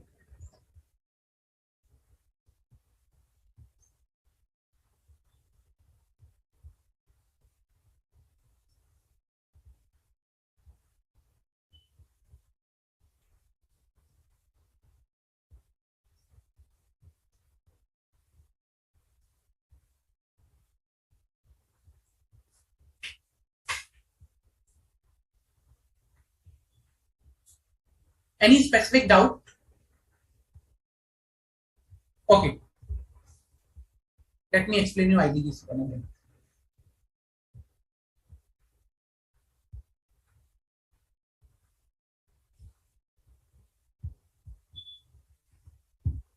See, now there are application controls. These are application controls. Okay. Let's say the black box is the application control, and this box, another black box, is your automated controls. Okay. Now, application controls and automated controls, they can work efficiently. That's why there is a base of ITGC controls. ITGC controls helps application controls and automated controls to work efficiently. They support. Okay. They support work efficiently the application control and automated controls. If I test the base ITGC control, if I test only this one, means I am good with the base layer, but I am not good with the top layer still. Even ITGC controls have nothing to do with the manual controls.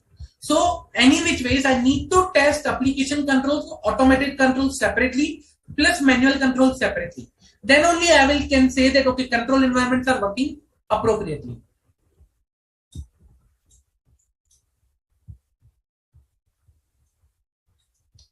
Jay, if you see over here, when we say testing of internal controls, it's a testing. When we say substantive testing, it's something the substantive procedures we perform. So it is a testing of internal controls. If I say that is this one only, inquiry, observation, inspection, and reperformance. And when I say substantive testing, that will go to the substantive procedures. I hope it is clear.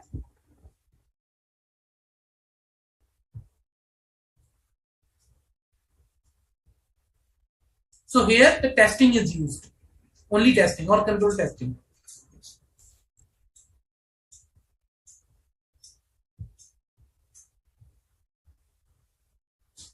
Okay. Let me move to the next one. Let us see some of the case scenarios.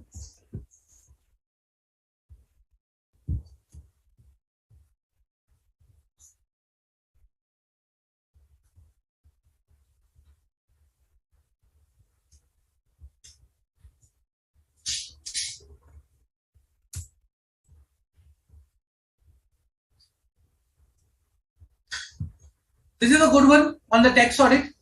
Let us see this one. Okay. It will give a change.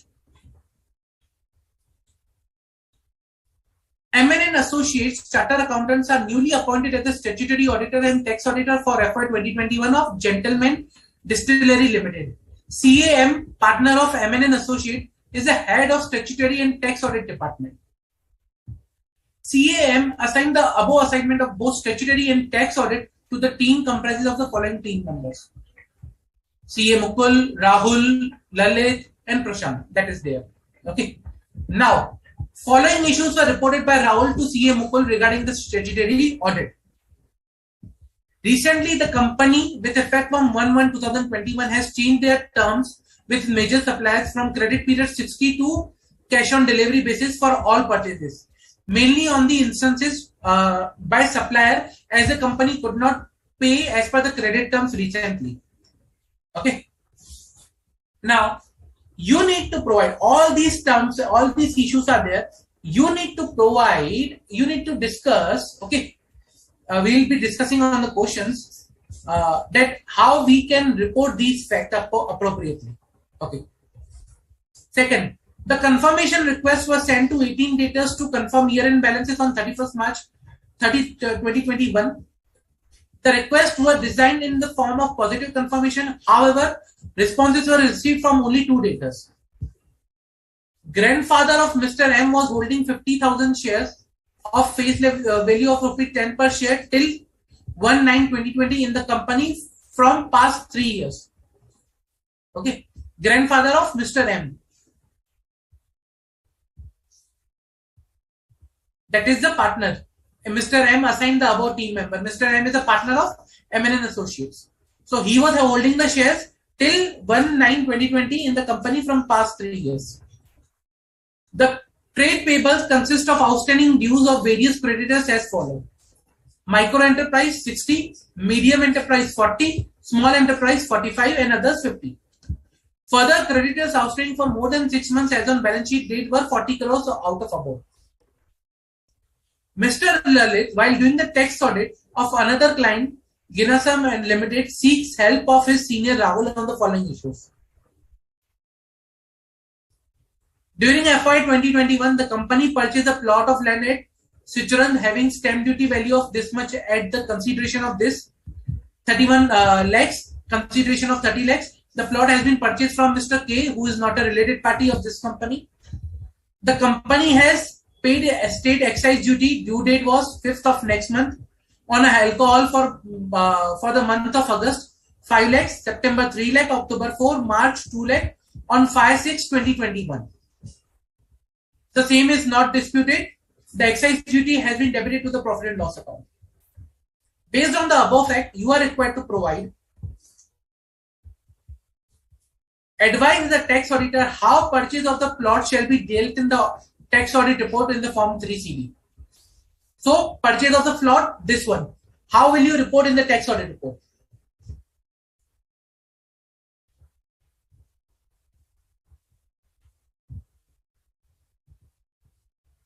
And why?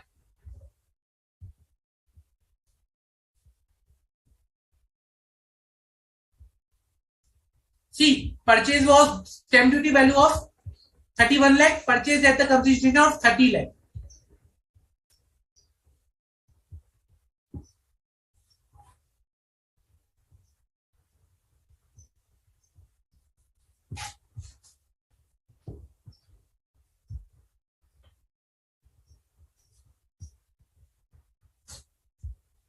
Why it will be not reported or reported? If yes, reported, then what is the appropriate option?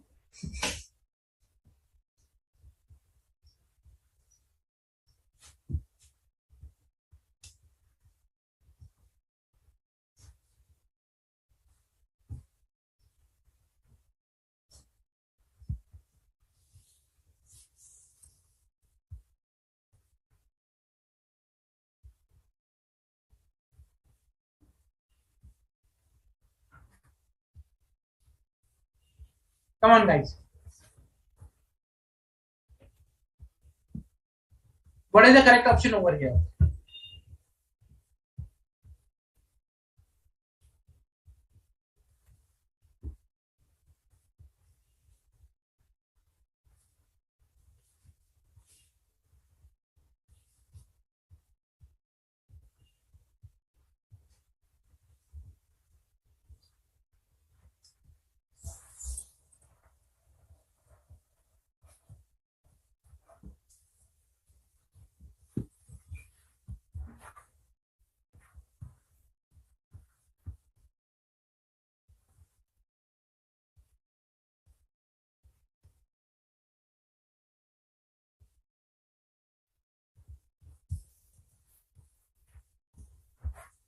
Come on, guys.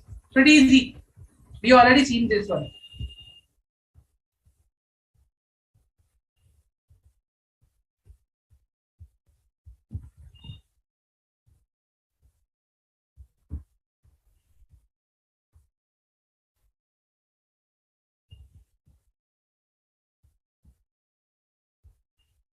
So during financial year 21, company purchased a plot of land at this particular having stamp duty, this one at the consideration of 30 lakh.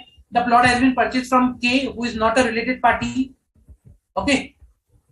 Now you need to tell me where this will be reported. If yes or no, then why?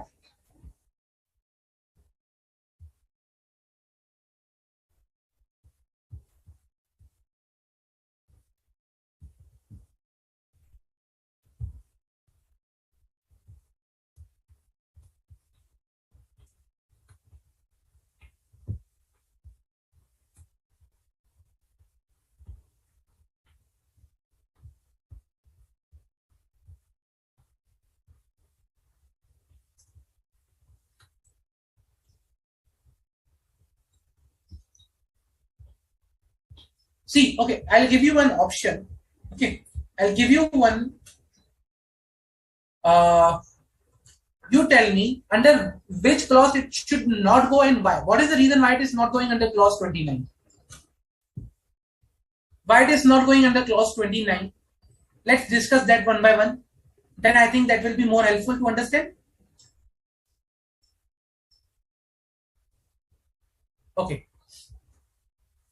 So when a property has been sold, clause 29, the first one, the first option, talks about, okay, reporting with respect to clause 56 or section 56, subsection 2, clause 9, that is like where the management, or sorry, not management, where basically, just a minute, let's screen this stuff.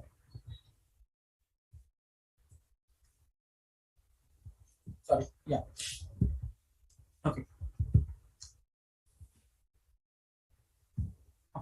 Now, this talks about, okay, where any sum of money has been received as an advance, okay, for a negotiation of transfer of capital asset, and such sum is forfeited, then that is 56 to 9, and that is the clause 29. That is not applicable over here. That's not an any forfeition of the advance. Okay, 29b.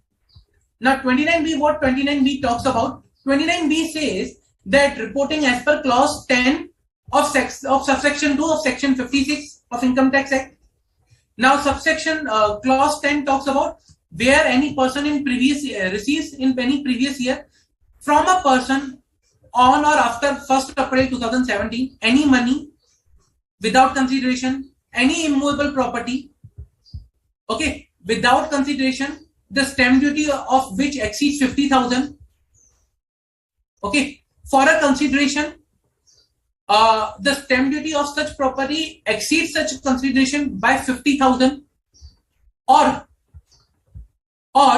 amount equal to 10%, whichever is higher. Okay, whichever is higher.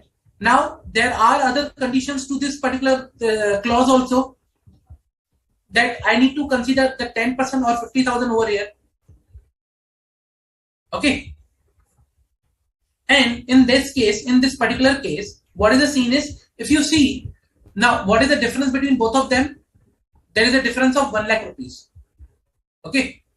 Between the stamp duty value, that is 31 lakh, that has been assessed, plus the consideration that has been paid of 30,000. But if you see the clause, okay, it says that amount of 50,000 rupees or amount equal to 10% of the consideration, whichever is higher, we need to consider that. Now here the 10% of the consideration will be 3.1 lakhs. That's why it will be not reported, because that is not falling under the particular section, and hence that will not qualify for this particular one. So 29B also will not be there, and the correct option will be no requirement, no reporting requirement will arise. Clear?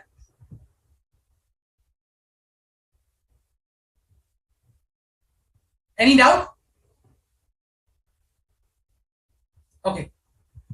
Then let's go to the next one. As a statutory auditor of Ginasam Limited, state the aggregate amount which shall be reported under clause 7 of para 3 of CARO 2020 on account of late payment of state excise duty. So how much amount you will report under the CARO?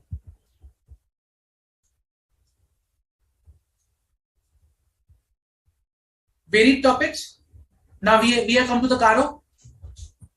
How much amount you will report under para 3 of clause 7 of CARO?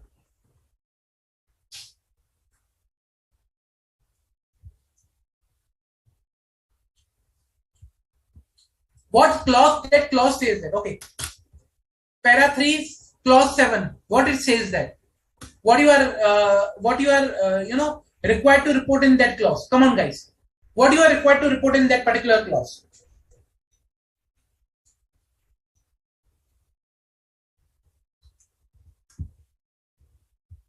I'll here write it down.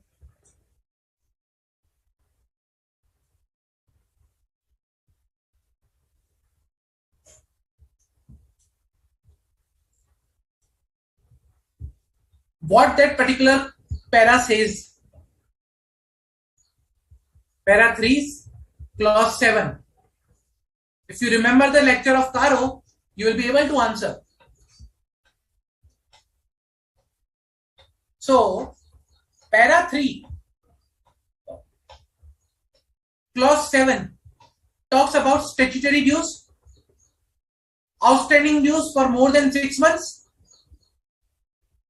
We need to report whether the company was regular in depositing statutory dues. If no, then how much is the outstanding dues more than 6 months on balance sheet date. Okay. In the current case, what is the outstanding dues? So more than 6 months on balance sheet date. Okay. On balance sheet date, these amounts were outstanding 3, 4, 5, 3, 4, and 2. Out of them, which are more than 6 months? Any amount which will be, before September, that will be of more than 6 months. That is amount of August. They are of more than 6 months, outstanding for more than 6 months. Because the September amount will be due in October, October will be due in November, and March will be due in April. How they can be due for more than 6 months? They cannot be on the balance sheet date. Only the amount of August that is due in the September. August due in September. September in October. Then March in, let's say, April. Okay. So, and yeah, October in November basically. So all these are less than 6 months. Only this particular amount is greater than 6 months. That is 5 lakh rupees. So the correct amount, the correct answer is A, 5 lakh. Clear? Not 12 but 5. Because it says that outstanding dues for more than 6 months, and they become outstanding once they are due.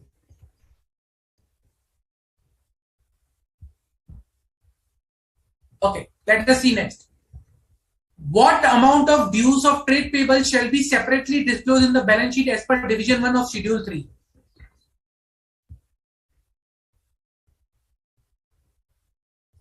Trade payables.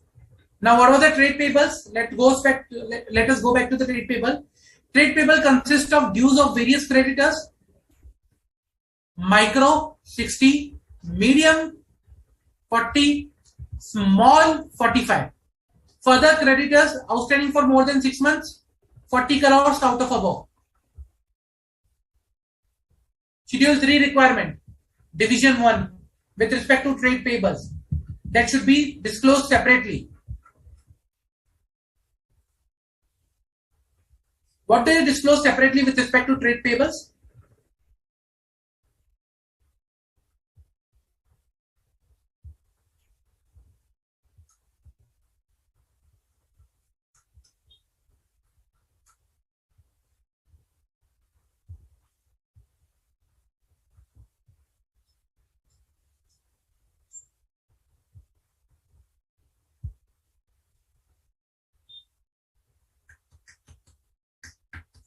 Yeah, and there is one more, others also 50.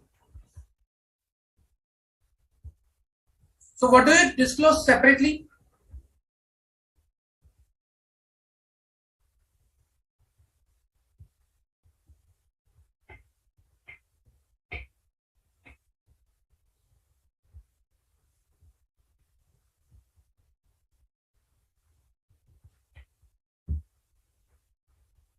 Okay, tell me why not A?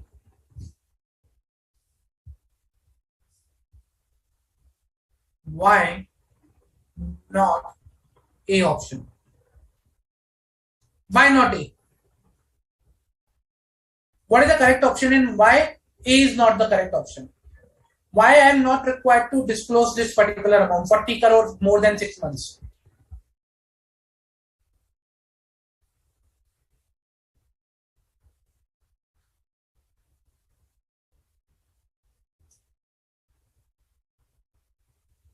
Why I am not required to disclose this particular amount?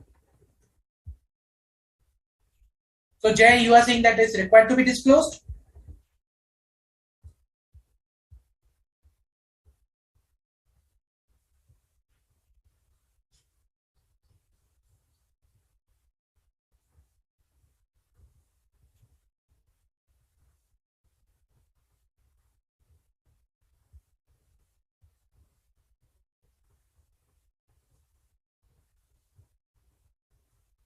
Why A is not the correct option? If it is not the correct option, then why? If it is the correct option, then what is like you? So you need to provide which is the correct option over here. B says 105 due for small and micro. C says 145 due for small, micro, and enterprise. And D says no separate disclosure. So what is the correct option over here?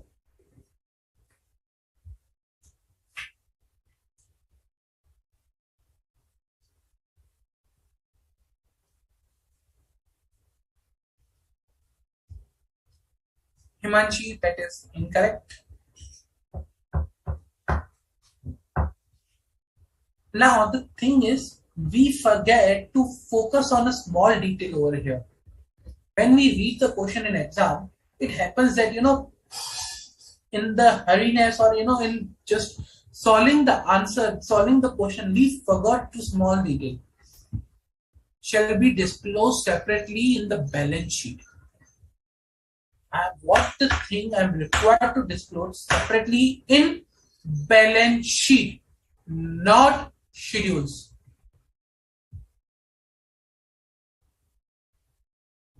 Again, now if you read the question, it's not only about the trade payables, but trade payables to be disclosed in the balance sheet,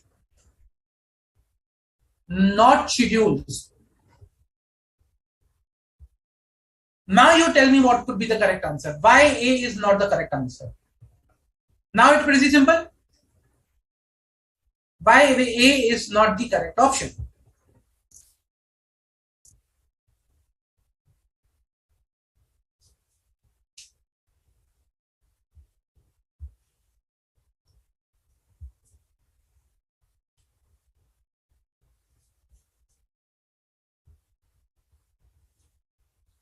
So, reason because this particular disclosure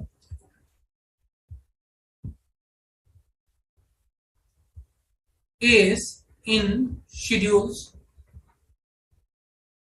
not on face of balance sheet. That's why this is not a correct option. Option number B, 105. Option C, 145. Option D, no separate. No separate, I'll tell you this is wrong. Now why out of B and C, which is the correct option and why?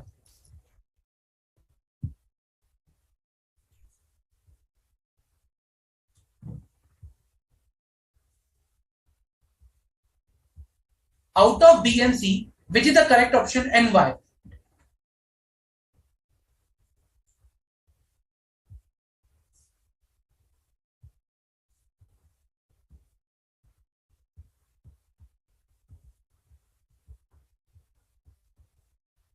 Till the time you do not understand why you selecting an answer is not a will not give you a good results.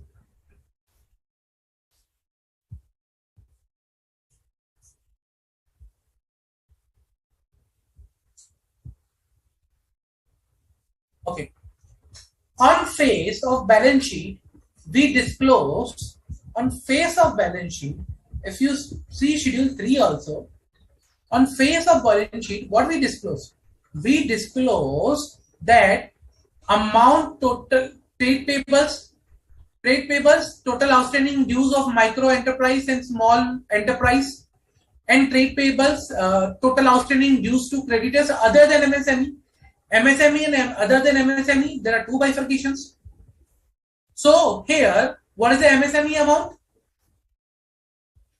60 plus 40 plus 45, 60, that is micro, medium 40 and small 45.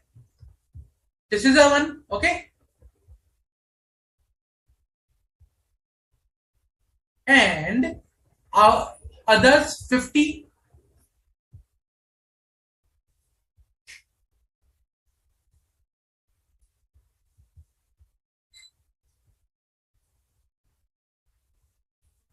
Others is the 50.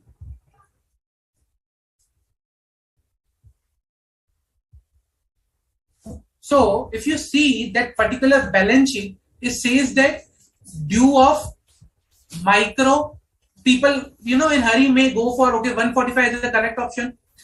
Micro, medium, small, they all are required to be reported. No. If you read that, it only talks about micro and small, not medium. I'll show you. I'll show you the notes.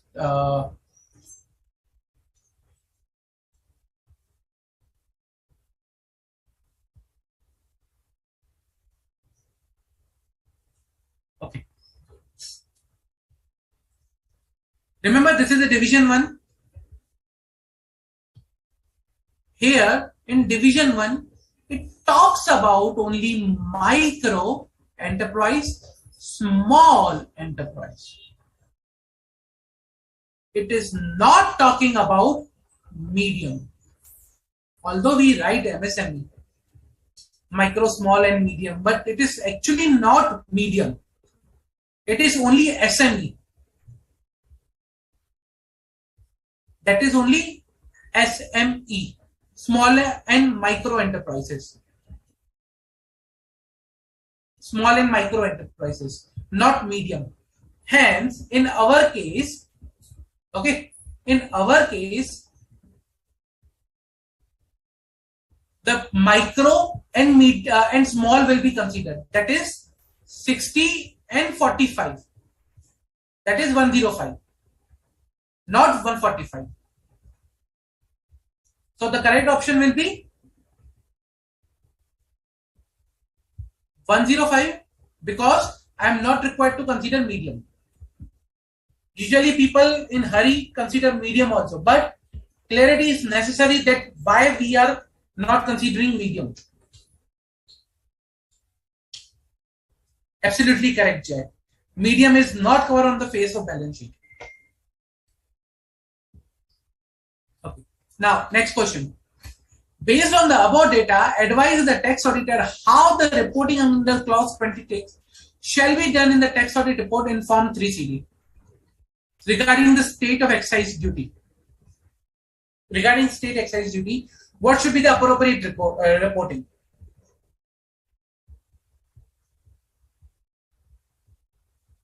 So how much amount I will be reporting and what will be the correct clause where I need to report?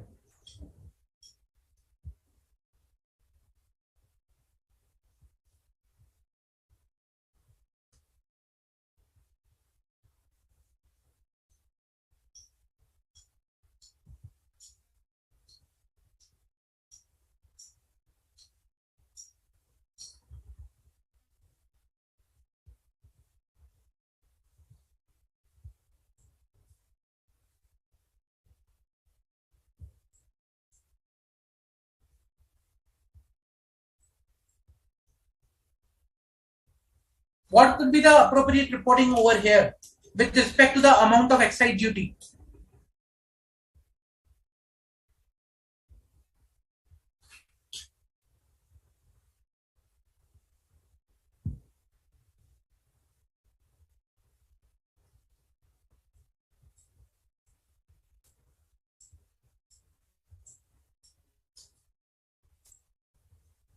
It's pretty simple.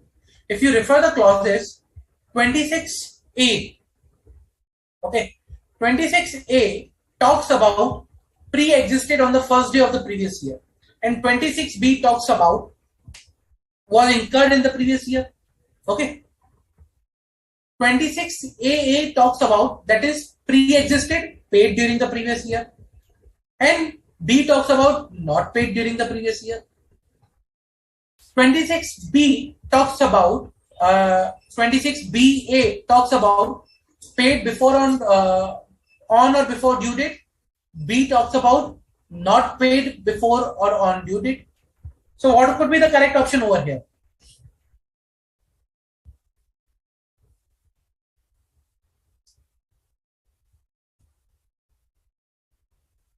Pre-existed A, incurred in previous year B. Again, 26A talks about 26AA talks about was paid in previous year. 26AB talks about not paid in previous year. 26BA talks about paid on or before due date of furnishing return. 26BB talks about not paid. So what is the correct option?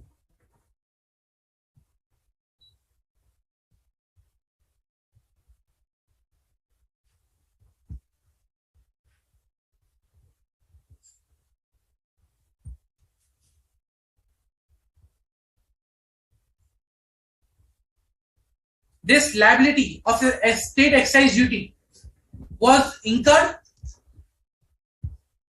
If you see over here, they all are incurred in previous year 2021. Am I doing the tax audit of same year, financial year or previous year 2021? If I am doing the tax audit of same year, then they are incurred in this, like, in the previous year. So option 26A is not correct.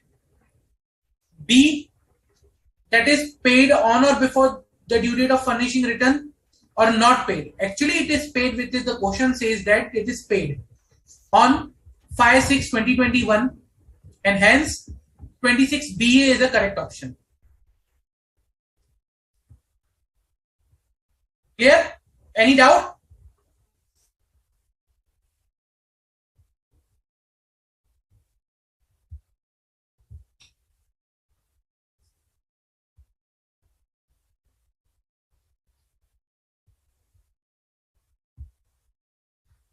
Any doubt?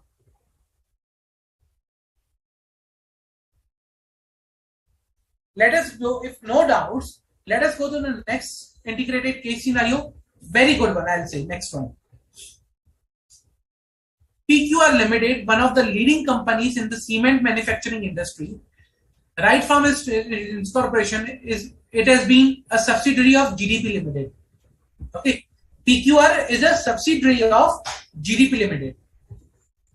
The total shareholding of GDP Limited includes following: Government of Pondicherry and Government of Delhi holding 19% of the paid up share capital. Government of Gujarat 13.5% shares. Okay. On August 27, 2021, Mr. JJ, the auditor of PQR Limited, has resigned from his post on 27 August 2021. Okay, and I'm talking about Mr. JJ resigned, the auditor of PQR Limited, from his post citing personal reasons. He had forgotten to inform about his resignation to the concerned authorities. Yes, Jay. Yes, Namita, you can ask.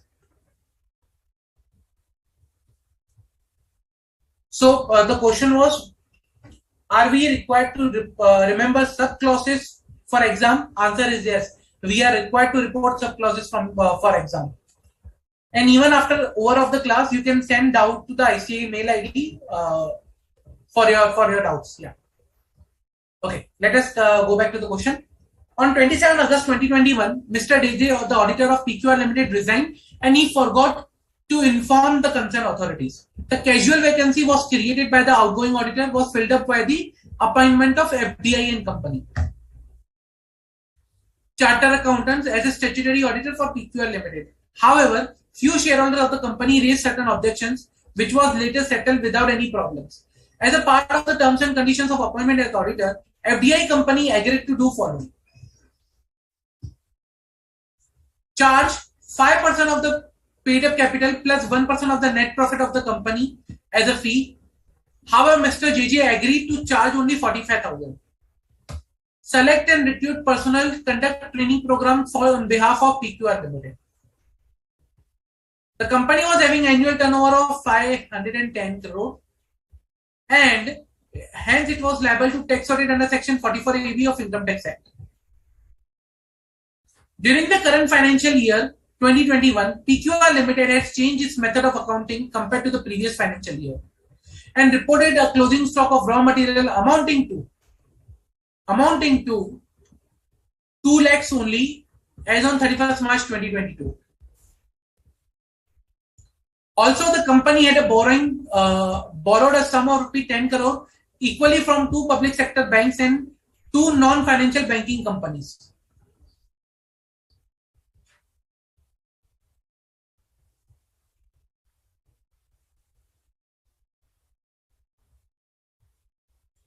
It has also repaid few deposits amounting to 75 lakh to the deposit holder through electronic mode.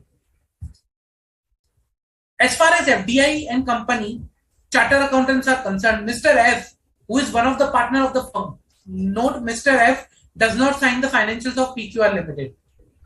Okay. Had borrowed a sum of 3.89 lakh from GDP and Company Limited. He also purchased goods worth of 1.09 lakh from the company, which was in the ordinary course of business at arm's length price. Both the sum borrowed and the cost of goods bought are not yet paid by Mr. F.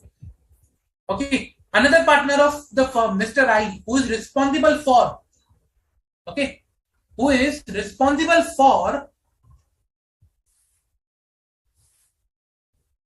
signing the financial statement of PQR Limited, was also engaged in teaching profession during his free time, approx 2 to 3 hours daily.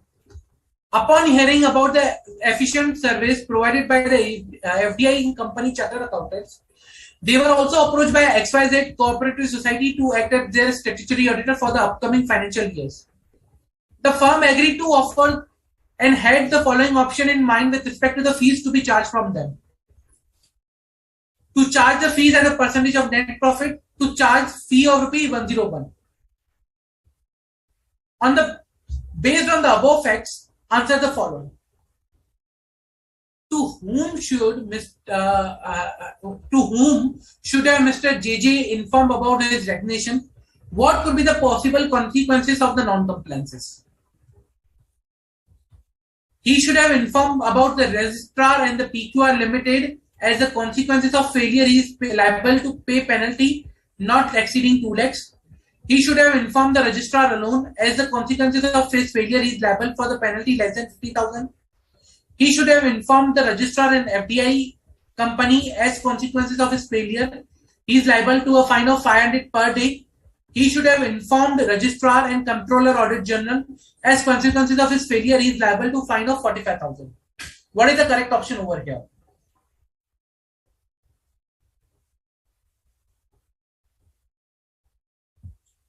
And if you are saying this is the correct option, then why?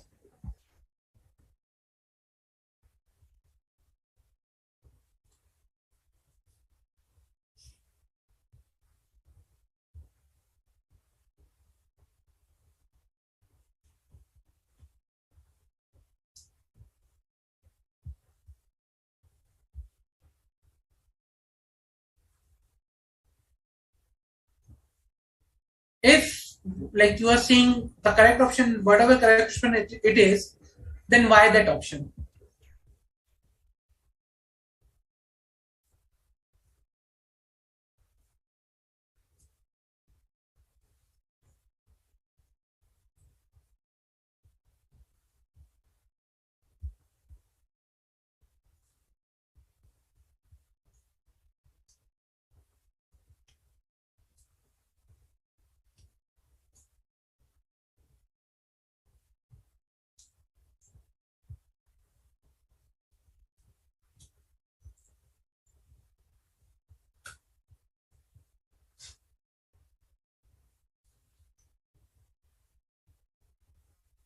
Come on, guys, pretty easy.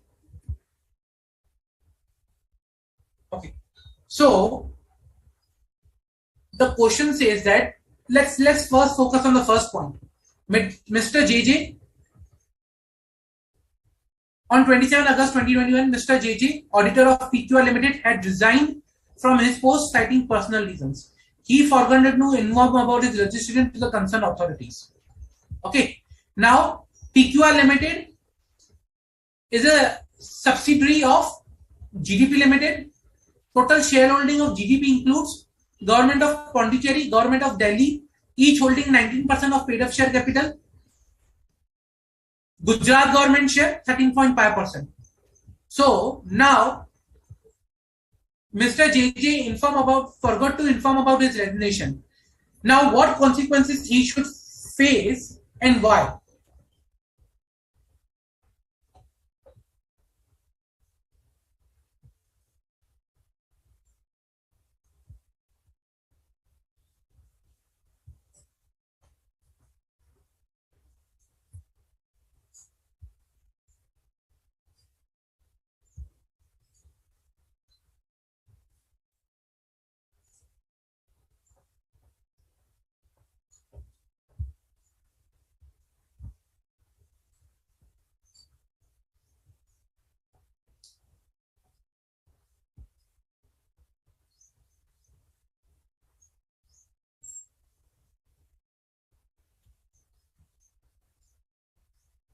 What is the correct option over here?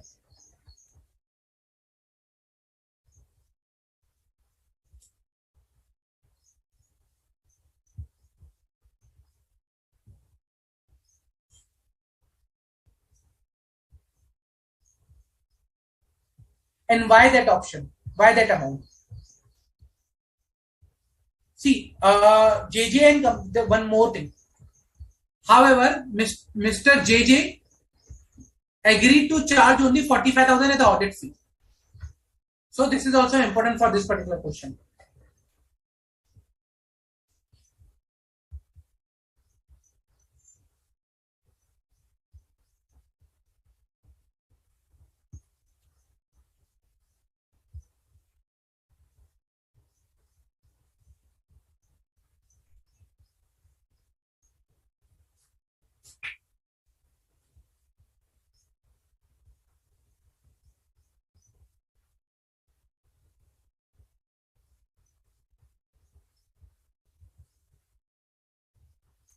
What is the correct option over here, guys?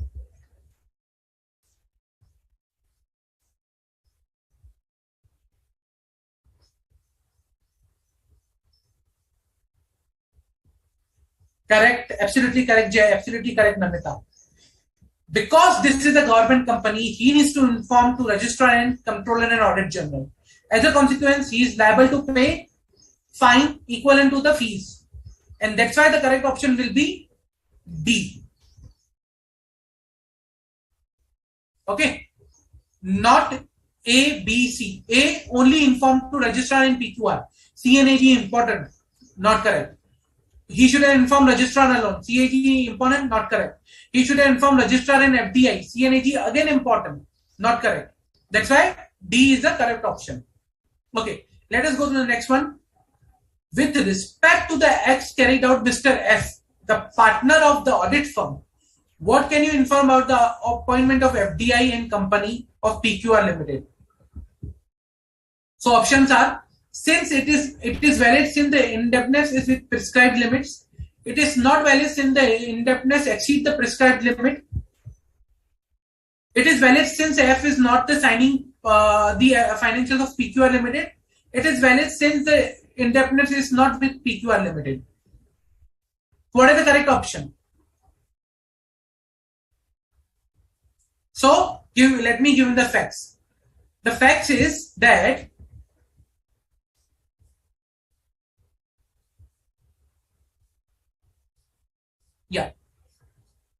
Mr. F, who is one of the partner of the firm, had borrowed 38.9 lakhs from GDP Limited.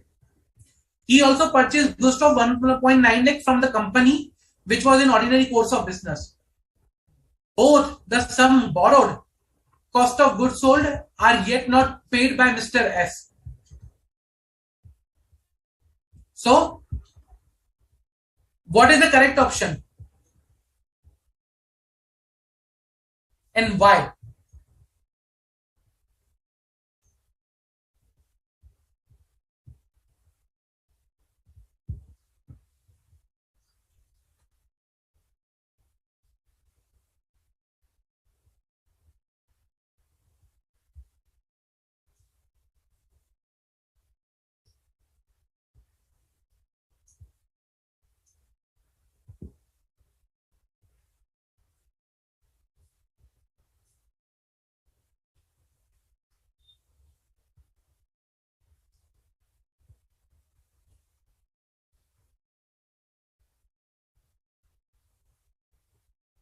Come on, guys. What is the correct option?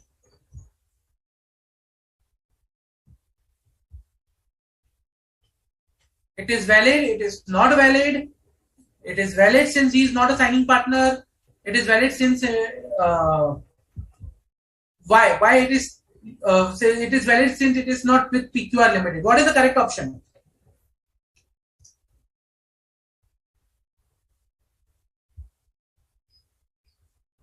What section is applicable over here? Okay, come on, let's go with the basics. What section is applicable over here?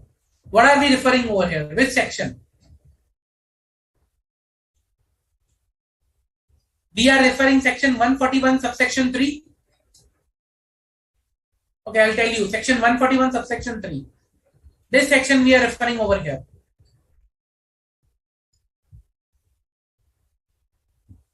When I say 141.3, what 141.3 says? There is a subclause B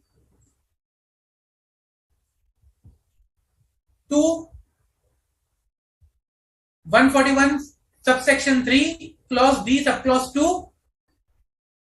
A person who or his relative or partner is in debt to the company or its subsidiary or its holding or associate company or a subsidiary of such holding company in excess of such amount as may be prescribed. Okay. Now, what is the amount prescribed?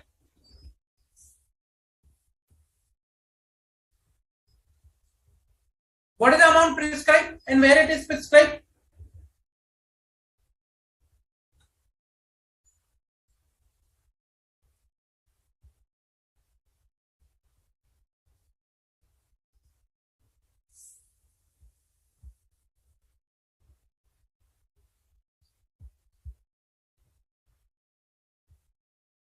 Amount prescribed is mentioned under Rule 10.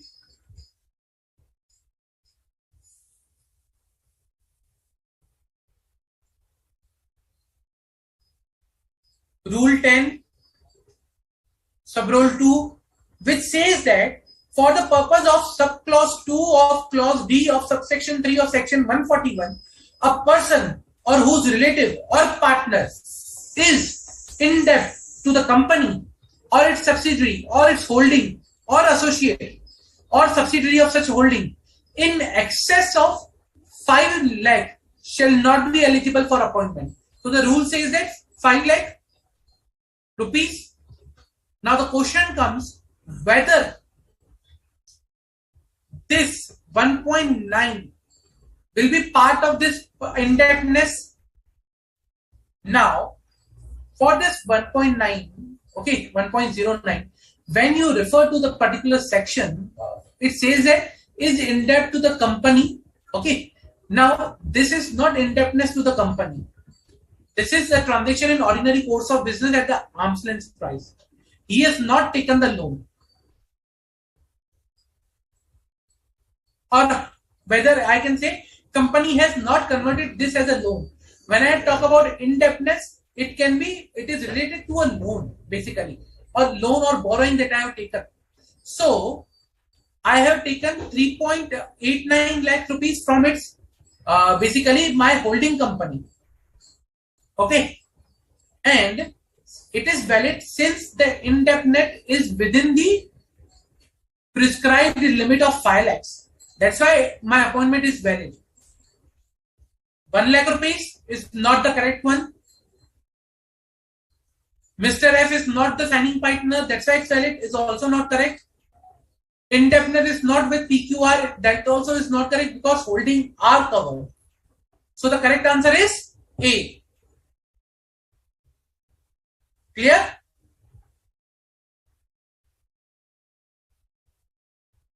Yes, Jay. Limit applies cumulatively to the holding subsidiary associate company.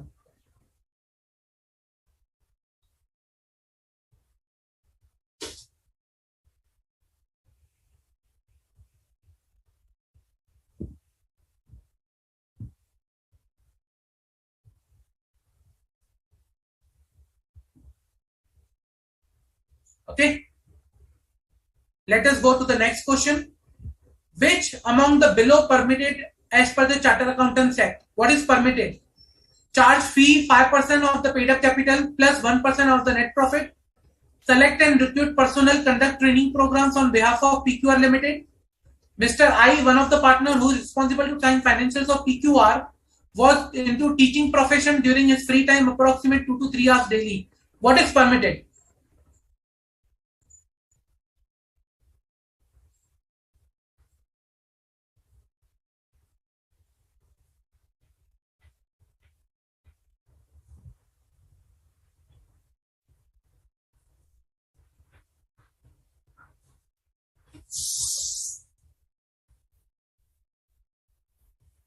What is permitted over here?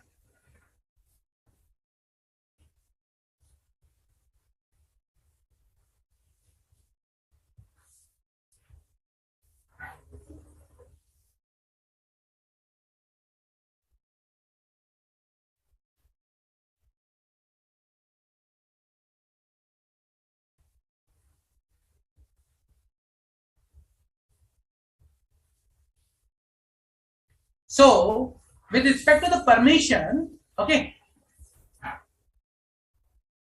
oh, this is not permitted. This is not permitted. These two are permitted. So the answer goes that okay, 2 and 3 are permitted. Now my next question comes is if 2 and 3 are permitted, okay.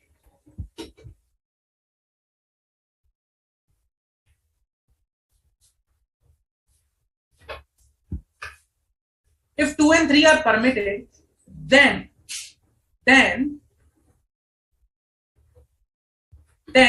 if I go with the charge fee 5% plus paid up capital 0.1% of net profit, I will be wrong.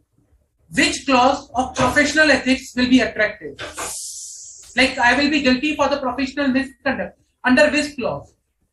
For this particular case, if I charge 5% of the paid up capital plus 1% of the net profit, under which clause I will be held guilty? Okay.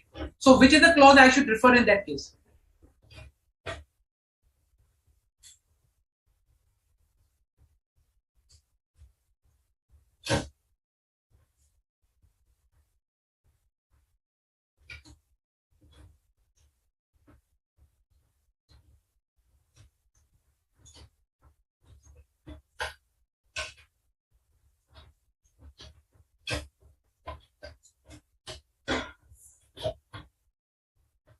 which is the clause I should refer to here? If I charge 5%, which is the clause that I should refer?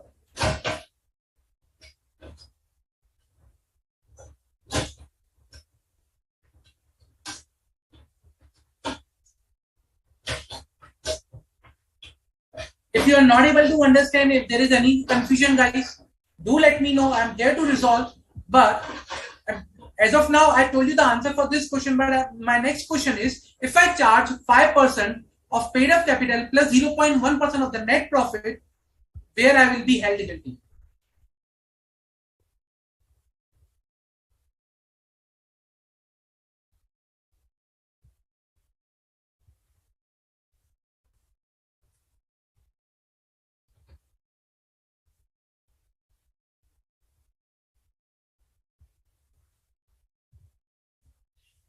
That particular answer is directly linked with the next question.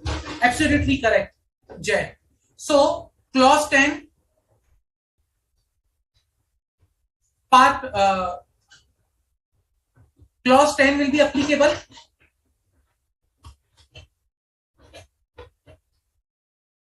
Okay, which says that I am not percentage of basis of revenue of part 1 of first schedule.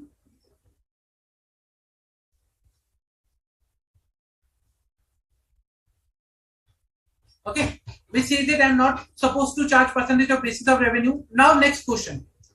With respect to the fees to be charged for its new assignment, which option can be opted by FDI company? When I say new assignment, that new assignment is this one. Upon hearing XYZ Cooperative Society, okay, reach out to the FDI and company for the statutory auditor. Okay, now they have two options: to charge as a percentage of net profit or to charge 101 with respect to the cooperative society. Now the question is, with respect to the fees to be charged for its new assignment, which option can be opted by FDI and company?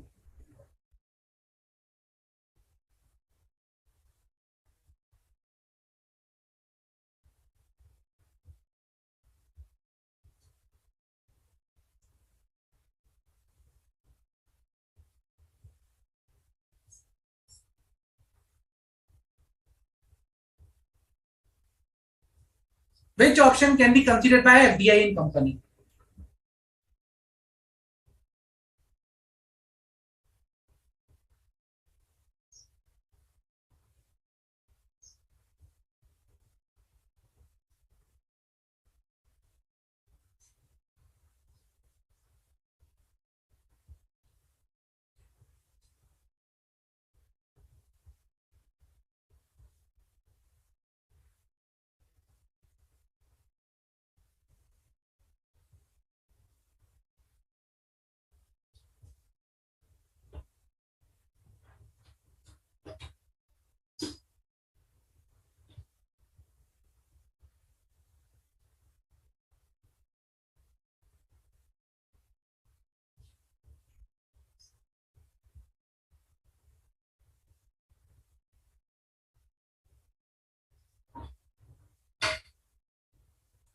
So,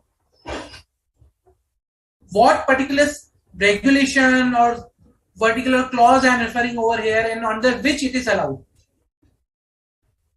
Come on, guys.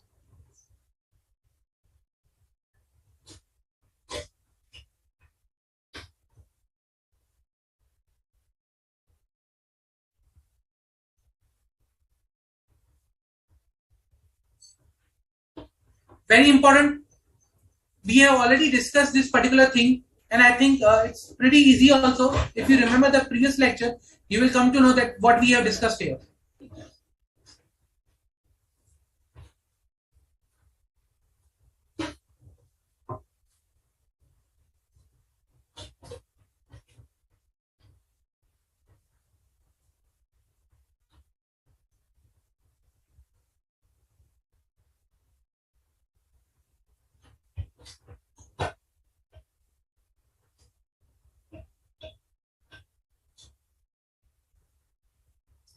So, remember there is a regulation 192.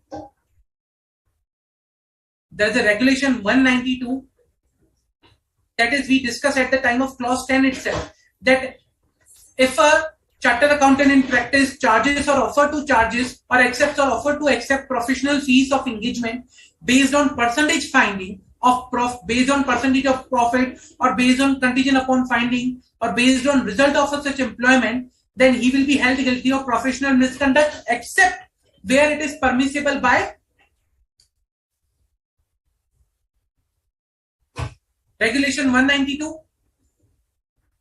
Regulation 192 says that percentage allowed for liquidator based on realization and disbursement, auditor of cooperative society based on paid up capital, working capital, net or gross income, valuer in certain consultancy, management consultancy service, fundraising service, debt recovery service, cost optimization service, other services which were acting as a IP, insolvency professional, and non-assurance service to non-auditing clients.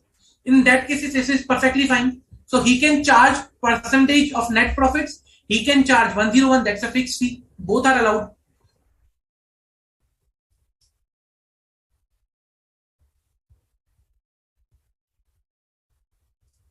So either one or either two, both is available to him. He can charge anything. Clear? Regulation 192. Yeah. That is allowed, Namita, the training one. Okay. Now, 2.5. Among which the below transactions were taken by PQR Limited, which needs to be reported by auditor under fiscal laws. 10 crore of loan, which is exceeding the limit specified under 269 SS of Income Tax Act. Change its method of accounting from previous financial year. Repayment of deposit of 75 lakhs, which is exceeding limit of 269T. Reporting of closing stock of raw material of rupees 2 lakhs only. What is the thing that they need to report under fiscal laws or Form 3CD basically?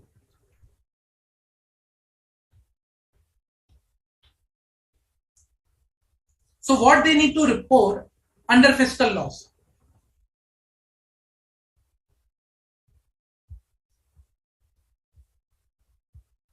Option 1, 10 crore of loan taken which is exceeding specified limit.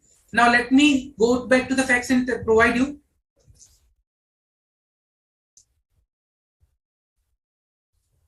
Company borrowed 10 crores of sum equally from 2 public sector banks and 2 non-banking financial. It repaid few deposits of 75. Then another thing is with respect to inventory or raw material. Okay.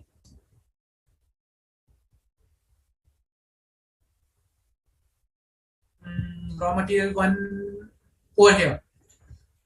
During the current financial year, change its accounting method compared to the previous financial year and reported a closing stock of 2 lakh. So what they should report? The loan from banks of rupees 10 crore, change in its financial method, repayment of deposits, reporting of closing stock. Yeah, 101 allowed. 101 rupees it is there. So 101 like is a fixed amount. It can be low. It's depend upon you. You can charge 101. It's a low fee, but you can charge. There is no restriction on that. So in the current case, 10 crore which is exceeding the limit of 269 SS, but that is from bank and NBFCs, which is excluded in 269 SS. So that's not the correct option. Again, change its method of accounting. We are required to report change in Form 3CD. When there is a change, we are required to report that change. Remember? Change in the method of accounting compared to previous years. If there is any change, and that is particularly if I provide you the clause, which clause it is, guys?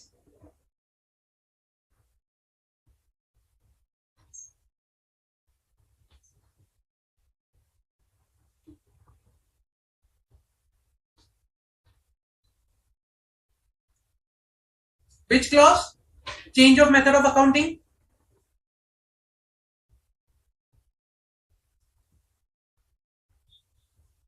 So clause 13B and C. Method of accounting, is there any change? Yes or no? If yes, then 13C provide the impact of change. Okay, so this is the correct one. Repayment of deposit of 75 and 269T. Again, the deposits that were paid. What 269T says?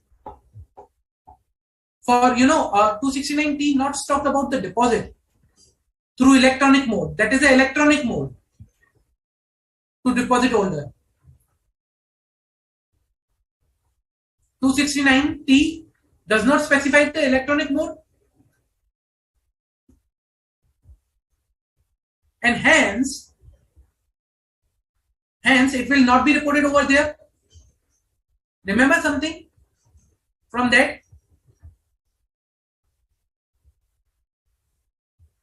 That's why it's an electronic mode. The repayment has been done through electronic mode.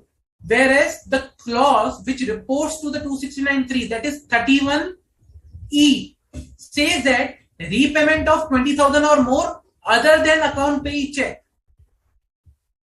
So this is clause 31E.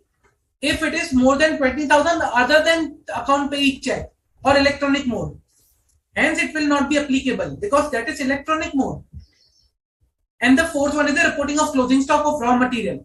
We report closing stock in our ratios. Remember? That is clause 40. You report total turnover, gross profit, net profit, stock and trade turnover, raw material, consumer, finished goods. Also, there is another particular clause which talks about raw material reporting. That is 35A and B.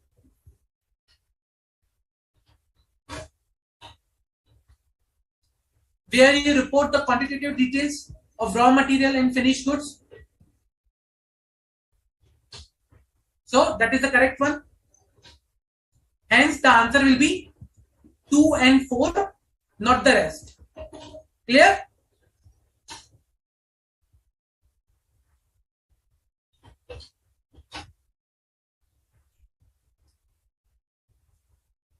Okay. Correct, Jay. Clause 13. Yep. Any doubt, guys? Any doubt with respect to any of the topic over here that we discussed today? See, when you are solving an integrated case scenario, you need to focus on each and every detail. Why this answer should not be the correct answer, will not be the correct answer. Then only you can solve appropriately. Okay. So you need to focus on the small details of the question, like the balance sheet one. We missed out that we are talking about reporting on the face of balance sheet. Micro, medium and small enterprise. People in hurry will add small, medium also. But on the face of balance sheet, it is small and micro, not medium. So when you are reading the question, read appropriately to the each and every detail, each and every word. Don't go in hurry. Okay. Any doubt, guys? Any doubt? Also, please provide the feedback whether you like the session or not throughout the journey. How was your audit journey? Like whether you understood the topics that were covered in this batch. You have any doubts? You need any improvements or any additional thing from us? So please provide your feedback.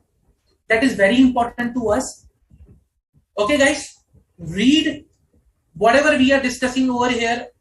Okay, before reading, please directly, if you directly solve, it will not help that much. Reading, self-study is very, very important, and I'll say you that ICAI material is more than enough to understand that the topics which are there. So Jay, there is a mail ID that is, I think, available for your doubts. You can send your doubts on that mail ID. Okay, and appropriate resolutions will be provided to that for that mail ID.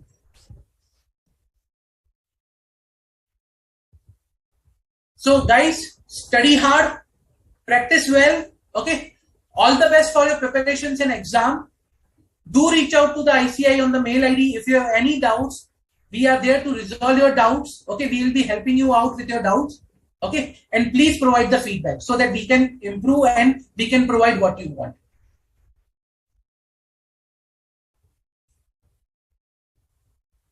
That's it from my side for today's lecture, guys. Uh, thank you for participating. Thank you for being participative today. Thank you very much.